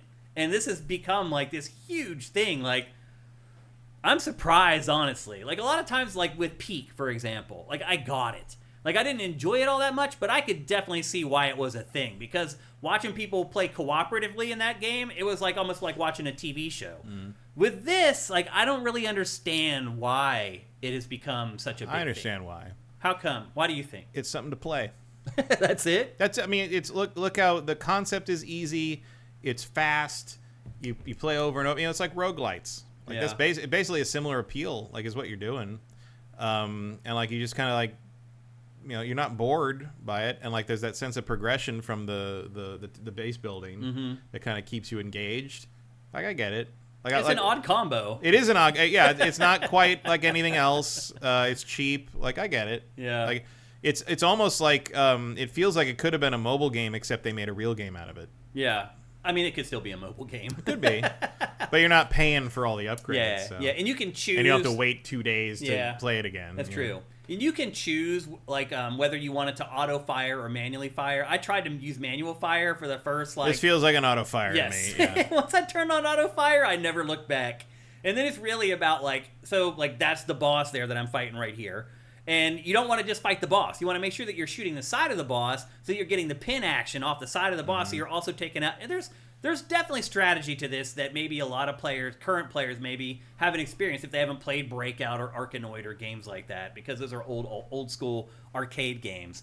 There's definitely a semblance of that, but I didn't feel like I can't was believe playing... you didn't pick the turret. Yeah, because I love turrets, yeah. Eventually, like, I figured out the turret is one of the best things to get in this, and, like, now I use a turret pretty much every time. I use turret and burn pretty much every time, and I also discovered horizontal lasers in this just wreck shop. So you get lasers, you can get them vertical or horizontal. The vertical lasers are okay. The horizontal ones, man, it zaps like a line twice, it takes it out. So those are the things that I would recommend. Use burn, use the horizontal laser, and use bleed.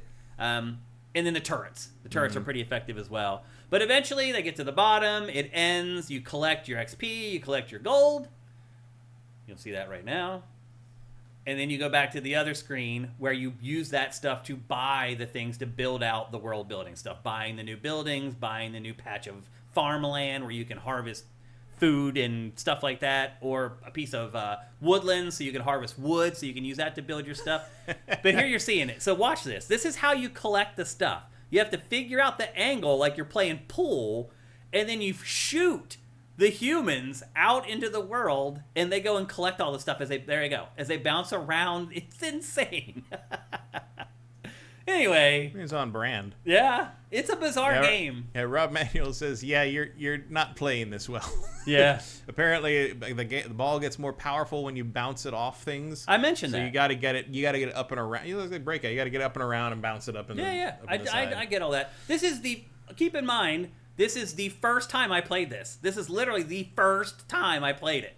I didn't go back after I played it for a couple of days and record B-roll again. I just kept what I recorded at the beginning. I probably should have done that with this game because there aren't spoilers. Like, usually I don't do that because I don't want to spoil stuff later in the game. With this game, I probably could have, like, waited. But you don't know until you play it. So I always record the first hour of anything I'm playing because you don't know whether you're going to be able to show people stuff in hour 2. So anyway, I got much better at this game as time went on, but still not that much better. I still, like, never made it past, like, the first board. So you're right, Manuel. I probably do suck at this. But anyway, I don't think that really is germane to this discussion. This is really just showing you this game, and I think you can figure out if this is something you would be interested in playing by just watching the B-roll. You probably didn't even need me to describe it, honestly. You could probably just look at this and be like, yep, I like that, or nope, not for me. So there you go. That's Ball. Is it Ball Cross Pit? I don't know. But again, this is also on Game Pass. So if you're thinking about getting Game Pass for the month to play Ninja Gaiden 4, this is a nice little bonus. You could play this as well for the same monthly fee. I didn't even check actually how much it is to pay for this, and that's my bad. I should have done that before. That was like $12 or something. Is it? I didn't $10 is right, I think, for this game, but I don't know if they're charging more than that or not. So anyway, that is Ball Cross Pit. It's on Game Pass, but it's also available for PlayStation 5, Switch, and Mac, in addition to PC and Xbox. So you don't have to have Game Pass to play this game. You can get it on pretty much anything. And I will say this, like, I've probably played it for, I don't know, 2 hours, 2.5 hours maybe, and I'm not sick of it. Rob says it's just Ball Pit. It's just Ball Pit. You don't say the X. Okay. All right. Well, there you go. That is our impressions of Ball Pit. Again, for PC, Xbox. The X is probably there for copyright reasons. Probably, yeah. For PC, PlayStation 5, Xbox Series, Switch, and Mac. And we'll go to you guys quickly in our chat to see if you guys have anything to say about this game. A bunch of you guys have probably been playing it, I would guess anyway.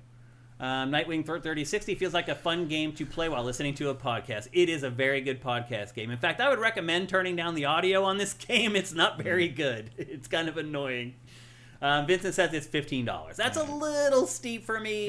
Maybe I saw like a launch price or something. Yeah, 10 is probably the right price for this game. 15 is a little spendy, but not a deal breaker, I guess is the way I would put it. You see the game. Either you're going to be cool with doing that for $15 or you're not. It's less than I paid for the movie. That's true. Yeah. And I already got more time out of this than I would have got out of most films. So, yeah. Not certain. This is a perfect handheld game I play right before I go to sleep. Interesting. Yeah. All right. Let's see if anyone on YouTube has anything to say about it. Cthulhu Loops, is that? Yeah. Oh, okay. He has a different username over on YouTube. The more you bounce the ball, the more you cause damage. people enjoy the game because you can build strategies around the balls, and we went over all that. He says, spoil it. There are thousands of videos about this game. Yeah, but we don't know that everybody who's watching this has watched those. We get a lot of pushback about spoilers. In fact, that is probably the biggest complaint people have with GameFace that I see consistently, is that people complain that we have spoilers in the show. And I try very hard not to, but people still complain about it. People are very, very sensitive about spoilers. Yeah, and it's very silly. It is silly. I don't get it, but whatever. We can't change people. Here's a spoiler for you. Nothing that happens in Act 1 of anything is a spoiler. That's actually a good point, yeah. Unless it's like some huge bait and switch. Sure, but name me one. Yeah, well, we kind of talked about 1. one, yeah. But in Act 1, you wouldn't know, yeah. You wouldn't know if it's a bait and switch that early, yeah. So anyway, there you go. That's Ball Pit, and it's available for pretty much everything. It's $15. Your mileage may vary, but I think after watching 5 minutes of that footage, you pretty much know whether you want it or not. All right, and with that, looks good to me. Yeah. You gonna play it? Yeah. Yeah. I mean, I meant to, but I didn't have time to play that. I didn't have time to play Dispatch. Also, I'm probably going to wait for more episodes of Dispatch to come out. I did play the demo and I liked it. Yeah. There's so many games coming out right now. I still have to play. I have to play The Outer Worlds. I need to play Vampire the Masquerade for next week, and then I did play about 13 hours of that. Yeah, I want to play Once Upon a Katamari. When am I have to? That may be November. I may have to wait till then. There's just so many games coming out. We're doing our best to get them all in front of you guys in a timely period. That's all I can say. Is Matt and I are burning the midnight oil playing video games to talk about them for you guys. So anyway, it's time. Yeah, making the ultimate sacrifice to stand up till 4 a.m. playing Outer Worlds 2. It's a really hard life. It's a tough life. It is a little tougher for me because I work all day. Right. And then I have to do that. Run the site. Yep. There's other stuff going on there. All right. It's time for the lightning round, and we have a good lightning round for you guys today. It doesn't look like we left enough time, but I'll do my best to get through all of these. First up, in this week's lightning round, we teased it earlier. You guys are probably waiting for us to discuss this. This week, there was a bunch of crazy stuff coming out of the Xbox camp about its handheld, about its next console. Sarah Bond did an interview with Mashable where she talked about a bunch of different stuff. The first thing that she said that kind of caught people off guard when they asked her about why the Xbox handheld is $1,000 and so expensive, she basically said, oh, that wasn't our call. That was Asus who told us what to charge for that. Okay. How do you feel about that? I mean, it's probably true. You think that's true? That Microsoft is letting Asus dictate to them what they should charge for their hardware? Yeah, because Asus has to charge what they charge for their hardware, then they got to charge on top of what they're paying for the license for the Xbox thing. Yeah. And that's just what's going to cost. It's like, what was the... it's like how when Hasbro does crossovers with other licenses for Transformers, those figures cost $10 more than any other. Lego does that too. Mm-hmm. Like if you're paying for a license, you got to charge more to make your money that you normally would make on a non-licensed version of the product. I mean, I hear that. I know how it works. They went to Asus, said this is what we want, give us a quote. They gave them a quote on how much it's going to cost to manufacture each one, but it's not Asus's responsibility to tell Xbox what the MSRP is. It can tell them this is how much it's going to cost to make. Then it's up to Microsoft to say, okay, it's going to cost us X amount of dollars. What's our profit margin? What do we want? Well, no, it's not, because Asus is the one making and distributing the product. Actually, I don't know if Asus distributes. They are the ones making that. But they don't set the MSRP. They charge Microsoft what it costs to manufacture it. They sign a deal, and they say it's going to cost you $600 to make this per unit. No, it's a Rogue. It's not a Microsoft product. It's an Asus product. But it has Xbox on it. It has Xbox branding on it, but it's not. It's still Asus's product. It's a licensed product that Asus is making. I don't know about that. I mean, this brings up other questions about the next Xbox.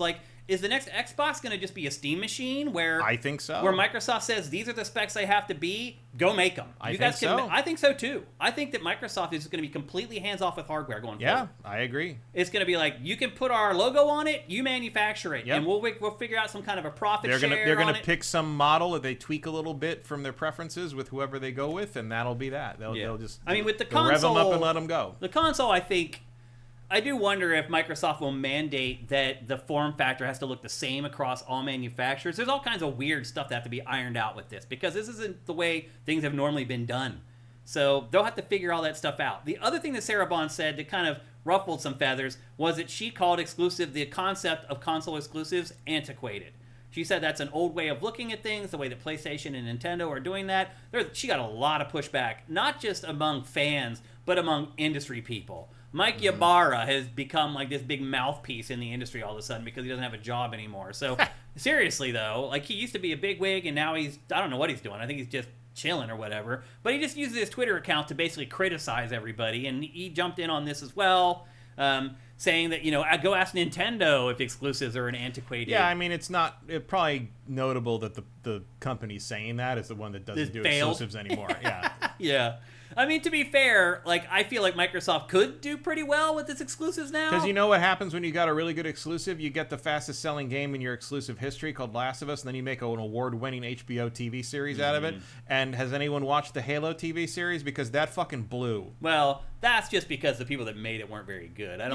Again, pick your partner. Yeah. No, you're right. And you have the pick of better partners when your IP is bigger and more important Which you would with Halo at some point. Maybe Right. not when they made that show, I Right. guess. Not anymore, really, with Halo, although it could. And that's my other point with PlayStation is like, maybe PlayStation needs to start looking at things differently because once your games start going into these new audiences, one, they start selling more, but also it makes those properties far more enticing for things like TV shows and films because it's not just stuck on one platform anymore. It has a much bigger audience and more people care about it. So to me, PlayStation might want to start reconsidering its model, honestly. Like, I feel like it could probably be more successful if its games were multi-platform. And maybe it's a 3-month window. I don't think they would.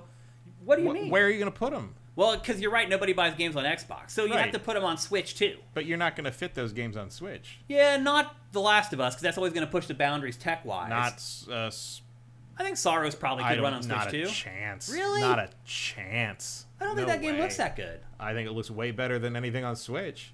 Switch 2? Yeah. I mean, Assassin's Creed Shadows looks pretty good on Switch 2. Yeah, but I don't see it. There's too much shit happening at once in that game. Maybe. But you're right, though. I mean, I'll buy it. PlayStation can't sell games on Xbox because nobody buys They games already for put them on Xbox. PC. There's like, where else are they going to go? Well, I mean, the period between console and PC keeps getting shorter. It could eventually be day and date or close. But it's just, I mean, it just doesn't matter. Well, I mean, selling software is what matters. That's where you make all your money. You don't make money selling hardware. Yeah, but generally you lose money on your hardware. Right, but so you just want to sell as many copies of your software as you can. And the problem there is there's a delta between like, if we put these on other platforms, do they not buy them on our platform? Does that matter? Do the sales on the other platforms offset? Like, there's math that needs to be done. Is what I'm getting at. Right. But And Sony probably one of the reasons Sony has held out on moving stuff to PC is because they don't get a cut of the disc sales. But now digital has taken over so doesn't much matter that's not anymore. it's not really a factor anymore. Yeah, it's not a thing That was anymore. I believe that's one of the reasons they held out on that so long. Yeah. And once it became clear that physical was on the way out, it's like, well, we're not making that. That's not a meaningful revenue stream anymore, so we might as well do this. Yep. And then another thing that she said was the next Xbox will be, quote, very premium, it will be very premium, very high-end, curated experience. What does curated mean to you in that sentence? It means nothing. Yeah. I'm like, what is... It means it's going to be. It means it's going to be a PC that you can just run storefronts on. That's what that says to me. Curated? Curated. That's what that means. Curated storefronts. Interesting. Whether that's Xbox or I mean, they're Steam picking and or choosing what storefronts appear. That would be my guess. Yeah. That makes sense. I would also assume that because this is probably going to just be like a mini PC, you'll be able to jailbreak it pretty easily and do whatever you want with it. But then, like, why are you buying an Xbox branded anything for that matter? I mean, I think this next Xbox is going to exist only for people who are like, I'll never buy a gaming PC. Probably. Who just in their minds are like, I'm not going to buy a gaming PC. It's either that or like, I mean, there's already been some talk. I don't remember if it was from this or like further reporting, but like that, like it will still support natively all the backwards compatible stuff, which PC does not. Right. Obviously, you cannot play backwards compatible 360 games on that, but if you could do that on this system, that's a plus. Yeah. But like, it's if you're talking about, I mean, what she's talking about here sounds like a $1,500 thing minimum. I mean, So, she's like- not. And here's the thing: is this just Microsoft trying to get out of the hardware business without saying it? Pretty much. So it's like, look, we're going to put out this console that's going. We know already right now. If is you going absolutely to be, have to have something with an Xbox brand on it, here you go. right, and we know it's going to be prohibitively Yeah. expensive, and most people are going to reject it and shun it and not buy it. And maybe that's what Microsoft wants, so they can say, "We tried. We put out one last console. Nobody bought it, and now here we are. Go buy a PC or." Everything's an Xbox now. Play it on your TV, play it on your phone, play it on your laptop, whatever. Like, I feel like this is a way for Microsoft to save some face and get out of the hardware business. That's just conjecture on my part. I have no inside information suggesting that. Just me looking at the situation and being like, that's what it looks like to me. So, what do you take out of all of this, Matt? Microsoft is not quite ready to be honest about what's happening, but they're making an effort to spin it positively. I think that's perfect. I think that is a perfect way to describe exactly what is happening right now in Microsoft land. All right, next up in the lightning round, this morning, Battlefield 6 Battle Royale was shown off for the first time. It is called RedSec, and it is live right now. So they showed this trailer this morning, and that minute it was live. It is a free-to-play Battle Royale game.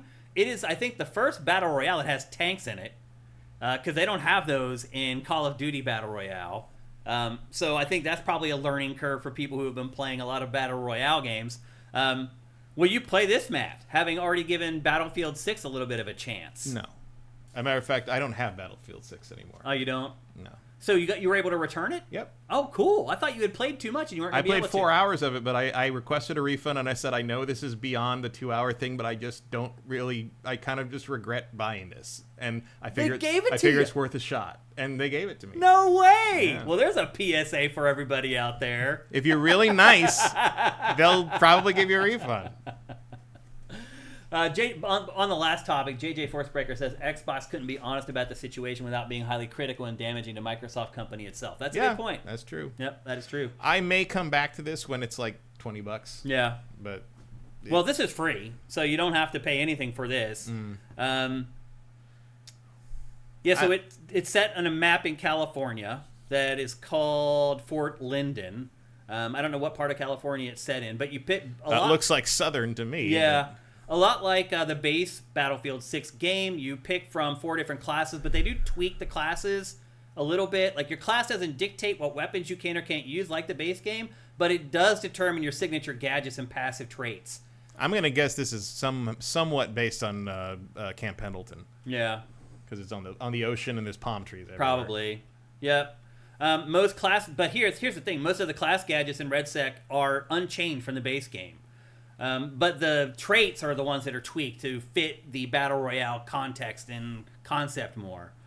One example that EA offered was that the Assault class still has its ladder, but its RedSec perk replenishes armor faster and increases the gadget regen rate. So, again, it plays much like Battlefield 6, but they've made some slight tweaks to make it make sense with the last man standing sort of design. What was the last Battle Royale game that you played, Matt? Oh, probably Apex Legends. Yeah. It wasn't one of those weird, like, dodgeball ones that were coming out for a while or something goofy like that. No. It's pretty crazy. I wouldn't even waste time installing that. Yeah. But again, this is all free to play. Like, every part of RedSec is free. It also works with the Portal stuff where you can build your own maps and things like that. That's going to work with RedSec as well. So it's cool that they're incorporating the Portal stuff into the free-to-play product, which is awesome. Also, another important thing is that the XP and Battle Pass stuff are shared both between RedSec and base Battlefield 6. So if you're playing multiplayer in Battlefield 6, when you level up there, your character is going to be leveled up in RedSec and vice versa. Anything you accomplish in RedSec, when you go back to play multiplayer in the paid product of Battlefield 6, all those unlocks and your progression will be there as well. Obviously with the caveats we mentioned earlier about the tweaks to the traits and how they handle those in the Battle Royale environment. But otherwise, like, I think EA is coming in hot and heavy this year, man. I saw already that, like, the pre-order sales for Black Ops 7 are, like, abysmal compared to how they usually are. It's still number 2 in engagement for multiplayer versus 6 and 7 for this. Oh, really? Yeah. I'm surprised. So the old Call of Duty from last year still is whooping this as far as engagement. Yeah. Wow. That's surprising, man. It's hard to break brand loyalty. It is. It is. And to be fair, like, I played the beta of Black Ops 7, and I really liked it. Like, I think this is a pretty solid comeback from where they were. Yeah, which was like 0. Yeah. Yeah. So, look, even if you don't want to spend the money on Battlefield 6, you can still experience a lot of the content from Battlefield 6 in RedSec for free. So, again, that was all announced and launched this morning. And it's live right now. So if you want to go give it a go after GameFace is over, just go download it and give it a go. That is definitely the most ominous, shrinking, like, Battlefield visual You die in this. Of the just the burning hell like slowly closing in. You die way more quickly outside the ring in this than you do in other battle royales. Looks like just from smoke inhalation. Yeah. So that's one thing to keep in mind before you start playing is like, like you can get burned outside the ring very quickly in this. Did LeBeau just give us another donation? Yeah. LeBeau. Got another question. He has a question, super chat from LeBeau. Thank you, man. Will Microsoft just leave the console business soon? Only making high-end consoles. I think you answered it. Yeah, I mean, I think that's exactly what's going to happen. Like, it is trying to find, and again, this is just conjecture on my part, it is trying to find a smooth way to exit that market and not freak out its fans that it has left. It doesn't seem like it has too many left at this point. But yeah, I think it's just trying to softly exit out of the hardware business. And I don't think it's going to stop making consoles. It's going to have somebody else make them while it designs them. So I think there will be Xbox consoles. And to be fair, Microsoft may even convince Asus or some of these other partners to produce one after this one. Like, who knows? Maybe for Asus, selling 10 million units is enough. And it may say, you know what? We'll sign up for that again. If we want to make another console that's more powerful and we can sell 10 million of them and make that money, we'll do it. That may happen. So maybe Xbox consoles aren't dead for good, but I do think Microsoft making those consoles is definitely dead for good. Hopefully that's a good enough answer for you. Thank you, LeBeau, again, for your super chat. Yeah, I guess we'll see. I mean, so the PlayStation 3 in today's money would be $1,000. Mm-hmm. It's $599 US. Now $1,000. Translate to 1,000. So you're going to charge something more than the PlayStation 3, in terms of current monetary value. You're in the 1,500 range. Feels about. That's certainly something I would try to spin as high end and curated. Yeah, that's true. Yeah. All right, next up in the lightning round. Just get another job. Yeah, that's all I got to do. That's what you had to do for the PS3. That's right. Well, we're right back with Xbox on this one. Jason Schreier at Bloomberg reported this week that Xbox 2 years ago was approached by Microsoft, and Microsoft basically mandated that you need to get to a 30% profit margin. And Jason Schreier is reporting that's why the prices have gone up for Game Pass. That's why the hardware is more expensive. That's why the cost of its hardware went up. That's why the handheld is really expensive. That's why the prices of Game Pass are going up. It's all because Microsoft came to Xbox and said, look, you need to get in line with the rest of the company. We work on 30% margins around here. You need to figure it out. And more importantly, we're spending $80 billion on AI slop. So you need to use all that to lower your costs and, again, give us a higher revenue. That started the whole process where they canceled Perfect Dark, where they canceled Contraband, where they started laying off people. They started laying off the redundancies inside from Activision Blizzard. They started changing the prices of the consoles, increasing the prices of the consoles. Some of that was tariffs, but not all of it apparently now. Tariffs have been a good cover for certain companies to do that. Yep, exactly. For sure. Just like how inflation during the pandemic was good cover for jacking up food prices. Right. And they never went back down. No. They never went back down. A lot of that came specifically from the distributor level, your regional distributors. That was not natural. Yep. So anyway, according to Jason Schreier at Bloomberg, everything bad that's happening at Xbox right now is Microsoft coming to them saying, you need to make more money. Most bad things are Microsoft, yeah, really, when it comes down to it. It does kind of feel that way. Yep. So anyway, there's your explanation for why a bunch of this stuff has been happening. Another Xbox story. Windows Central reported this week that the next Xbox will have no cost for multiplayer. Because it's a PC. Because it's a PC. And how do you do it? You can't do that. I mean, you can't do it. You have to. So what happens with that lowest tier of Game Pass now, where you're paying $10 a month for cloud streaming and playing online? Does that go to $5 just for cloud streaming now? No, they probably just shunt some other useless thing. Thing that you don't want to keep it at $10. Yeah, they're not going to make it cheaper. You're right. You're right. Or they'll just increase the amount that you can stream, games that you can stream or whatever. Or they'll bump you up in the queue for game stream. They'll find some other way to keep that $5. You're probably right. So, but anyway, Windows Central. You'll get some Xbox retro collection that gets with that tier. The way PlayStation did it, where you got you sign up for PlayStation Plus, whatever, and you got the greatest hits of the last generation from it. It'll do something like that. Yep, you're right. So anyway, and this is from Windows Central, very reliable. Windows Central. I don't think they've ever been wrong. But it is reporting no multiplayer cost with the next Xbox. So you'll at least maybe be able to save yourself $5 every month, but probably not. You probably won't be able to at all. Next up in the lightning round, and this is a lightning round this time. We're really moving through these stories. Matt, guess what the best-selling, unless you were on SIFTD yesterday, you may know this. What do you think is the best-selling game of 2025 so far? Well, I already know what it is. Oh, you looked at the rundown. Yeah. Well, I also heard about this. Oh, okay. So this is news. What would you have guessed before this? Honestly, I don't know. Yeah. Like, I might have almost said Call of Duty from last year. Right. People buying last year's Call of Duty. Yeah. Well, people, the best-selling video game of 2025 right now is NBA 2K26. In a great year of game releases. Think about all the great games that came out earlier in the year, too. Mm-hmm. This is the best-selling game of the year. Meanwhile, TV ratings for the NBA are in the toilet. So this really they're all playing this. This really puzzles me. It's like, why has interest waned in watching the real thing while the sales of its marquee video game have exploded? I don't know. It's bizarre, don't you think? This doesn't look as good as it used to look. I agree. I think everything else looks like equal to it now. Maybe. So it's not as stunning. Yeah, I agree with you, though. It's not like it used to be when you would watch a trailer for NBA 2K, you'd be like, oh my God, like the whole time. It's not like that anymore. But it's selling better than ever. So what does that tell you about graphics? That they don't matter all that much, I guess? So anyway, NBA 2K26, the best-selling game in the industry right now. And I think that shows you, too, that, like, we have our little circles here with SIFTD, and they're like even on YouTube with like Kinda Funny and all the like the real enthusiast press. It's not that big of a circle of people, and this shows you how small our circle really is. Those like, solid questions in the chat there. What? Oh, from LeBeau? No, it's Twitch. Oh, let me scroll up here. Have the sale exploded, or have sales for everything else just dropped? That's a good question. Mm-hmm. I mean, the other thing, we too... We don't really know, either, because we don't get real numbers.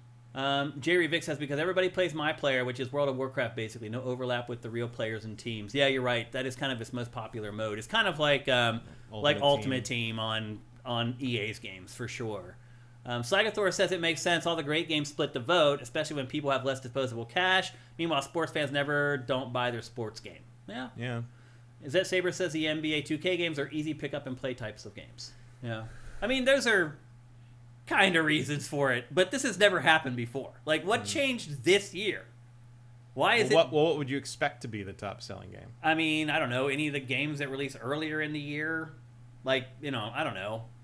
It seems like there was, 2 or 3 9 or higher games in the first quarter, something like that? Yeah, but what would have been mass? Split Fiction, maybe? Maybe. They didn't have a marketing campaign to support that. There was some. But not like NBA 2K. Not the blitz you would need. I mean, the answer is NBA 2K is mainstream. Mm-hmm. But it's always been mainstream. It's just weird that, like, this year it's outselling everything else when normally it wouldn't. I mean, really, it's just because Madden and Football Club are not selling as well. That's true. When did Football Club come out? September. Yeah. And NBA was what, August? No, it was September. 2K6. Was it also September? Yeah, I mean, that's the other thing. This game's only been out for like a couple months. A month and a half? Yeah. It's amazing. Like, I don't know what happened here. It also wasn't like highly reviewed compared to prior games in the series or anything like that. Like, it's bizarre. I mean, that does kind of just bring up, is everything else just selling less? I think that's probably the answer. That was what Erebus Jones said, right? Yeah. Yeah. I think you may be right, Erebus. I think other stuff just isn't selling as well. The other thing, too, is that, like, we don't have 3 consoles anymore. Like, I see people all the time talking about, like, oh, well, the PlayStation 5 is only selling slightly less than PS4. Okay, but you're forgetting that there were 60 million people that have bought an Xbox that didn't buy it this time. There's like 40 million people that are missing in action right now. So it's not the same. Just because PS4 and PS5 kind of sold the same, you're not looking at the whole industry. You got to look at, wow, Xbox used to have this huge install base. Where did they go? They didn't go anywhere. They were buying PS5. So anyway, there's bad stuff going on. I guess that's the final thing I would say on that. And then our final story in this week's lightning round is that Fallout Day was this week, and the big announcement was Fallout 4 Anniversary Edition. It's pretty much coming to everything. It doesn't seem like it's a remake. It seems like it's nothing. Yeah, it just adds all the DLC. It's all the DLC in one bundle, and it's like they added like a couple of Creators Club things for kind of a decent price. It's nothing. Yeah, it's absolutely. It just feels like they had to have something, and they got nothing going on with Fallout right now other than the TV show and Fallout. And then even then, Todd had to come up and be like, "We're totally working on like 3 Fallout things. Just hang on." And it's like, all right. Yeah, so hang on for that, or should we hang on for the Elder Scrolls 6? Like, what are we supposed to hang on for, Todd? We'll see Elder Scrolls 6 before we see another Fallout. That's a whole lot of hanging on that he's asking for right there. Honestly, they could do. They'd never do it. I mean, I guess maybe it's not their call anymore. Mm-hmm. But especially after the Outer Worlds games, I would hand Fallout to Obsidian and just be like, go crazy. Yeah, just do it. Because one of the things that I guess I didn't get to on Outer Worlds, I've thought about Outer Worlds 1, is that the satire and the honestly just the dystopian nastiness that is present in that satire in Outer Worlds is very much like if Bethesda was not afraid to let the satire in Fallout evolve. And I don't think it's a coincidence that a lot of the people that work on the Outer Worlds games are the people who did New Vegas and the people who originated Fallout. Like Fallout, some of those guys are from the old Black Isle era, and like if you just give that to them and say, you know what you did with Outer Worlds, get that mean, get that crazy, like take Fallout to that extreme and take it as though you were not hampered by Bethesda. Basically, as much as I like Bethesda's stuff, it's kind of sanitized, right? Like to the point that like it's not edgy. No, there were points in Outer Worlds 2 where I found myself thinking, I think this is a better space exploration adventure game than Starfield, and that is crazy. Yeah, because that is not what Outer Worlds 2 is trying You're right. to be. No, that's true. But I was having a more interesting time. You had to think about it, seeing new locations and seeing these colonies and what the culture was there. Whereas like you get in those and like every place you go to in Outer Worlds 2, especially Outer Worlds 1 to some degree, but especially Outer Worlds 2, it looks a certain way, and as you deal with it more, you realize it is not that. There's a something else in there. Whereas with Starfield, as soon as you arrive on like that western planet, you're like, everything here is this, and it is that, and there's nothing beyond that surface level. And like I really feel like because Bethesda game studio is not going to have the bandwidth to get a Fallout done. No way. Yeah.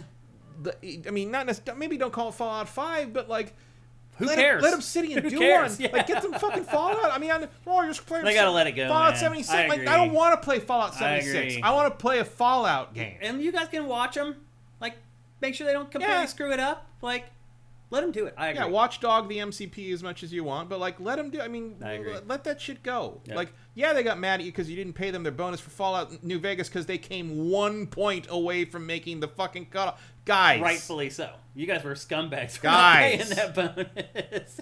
All right, we got to move on, and of course, there's just one thing left to do.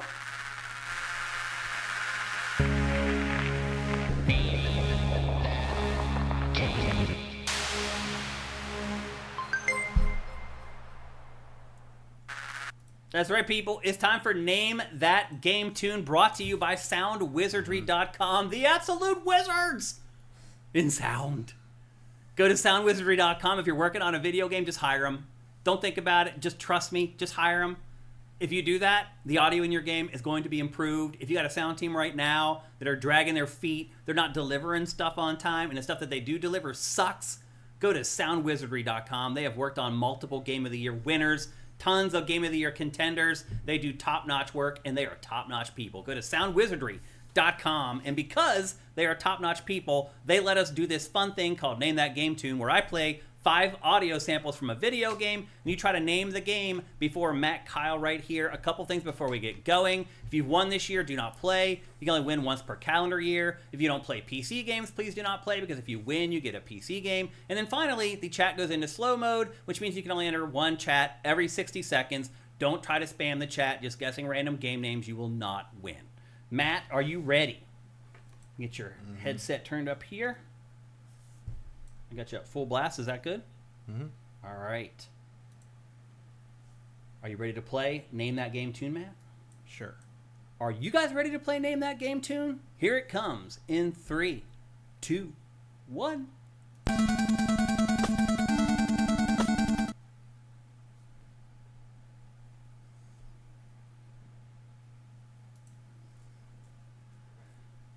Pitfall, no.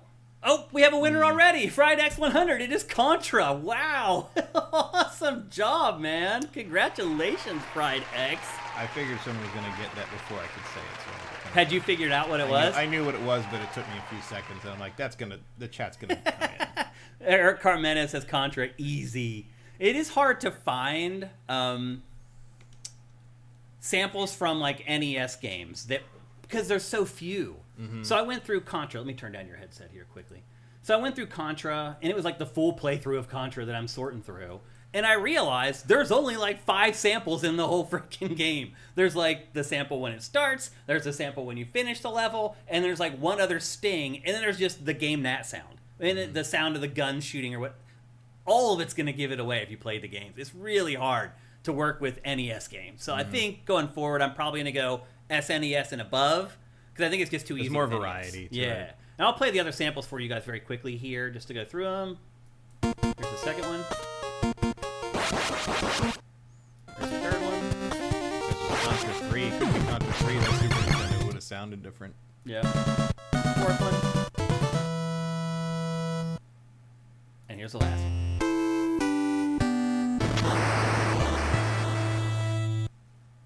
Well, there you go. Congratulations. You can send me a DM here. You can send me a DM on Sifted. I'm at Shane. Send me a DM on Twitter where I'm at Dinfire. On Blue Sky, I'm Shane Satterfield. Just figure out how to get at me, and we'll start coordinating, and we'll get you your free game. Congratulations once again for winning Name That Game Tune.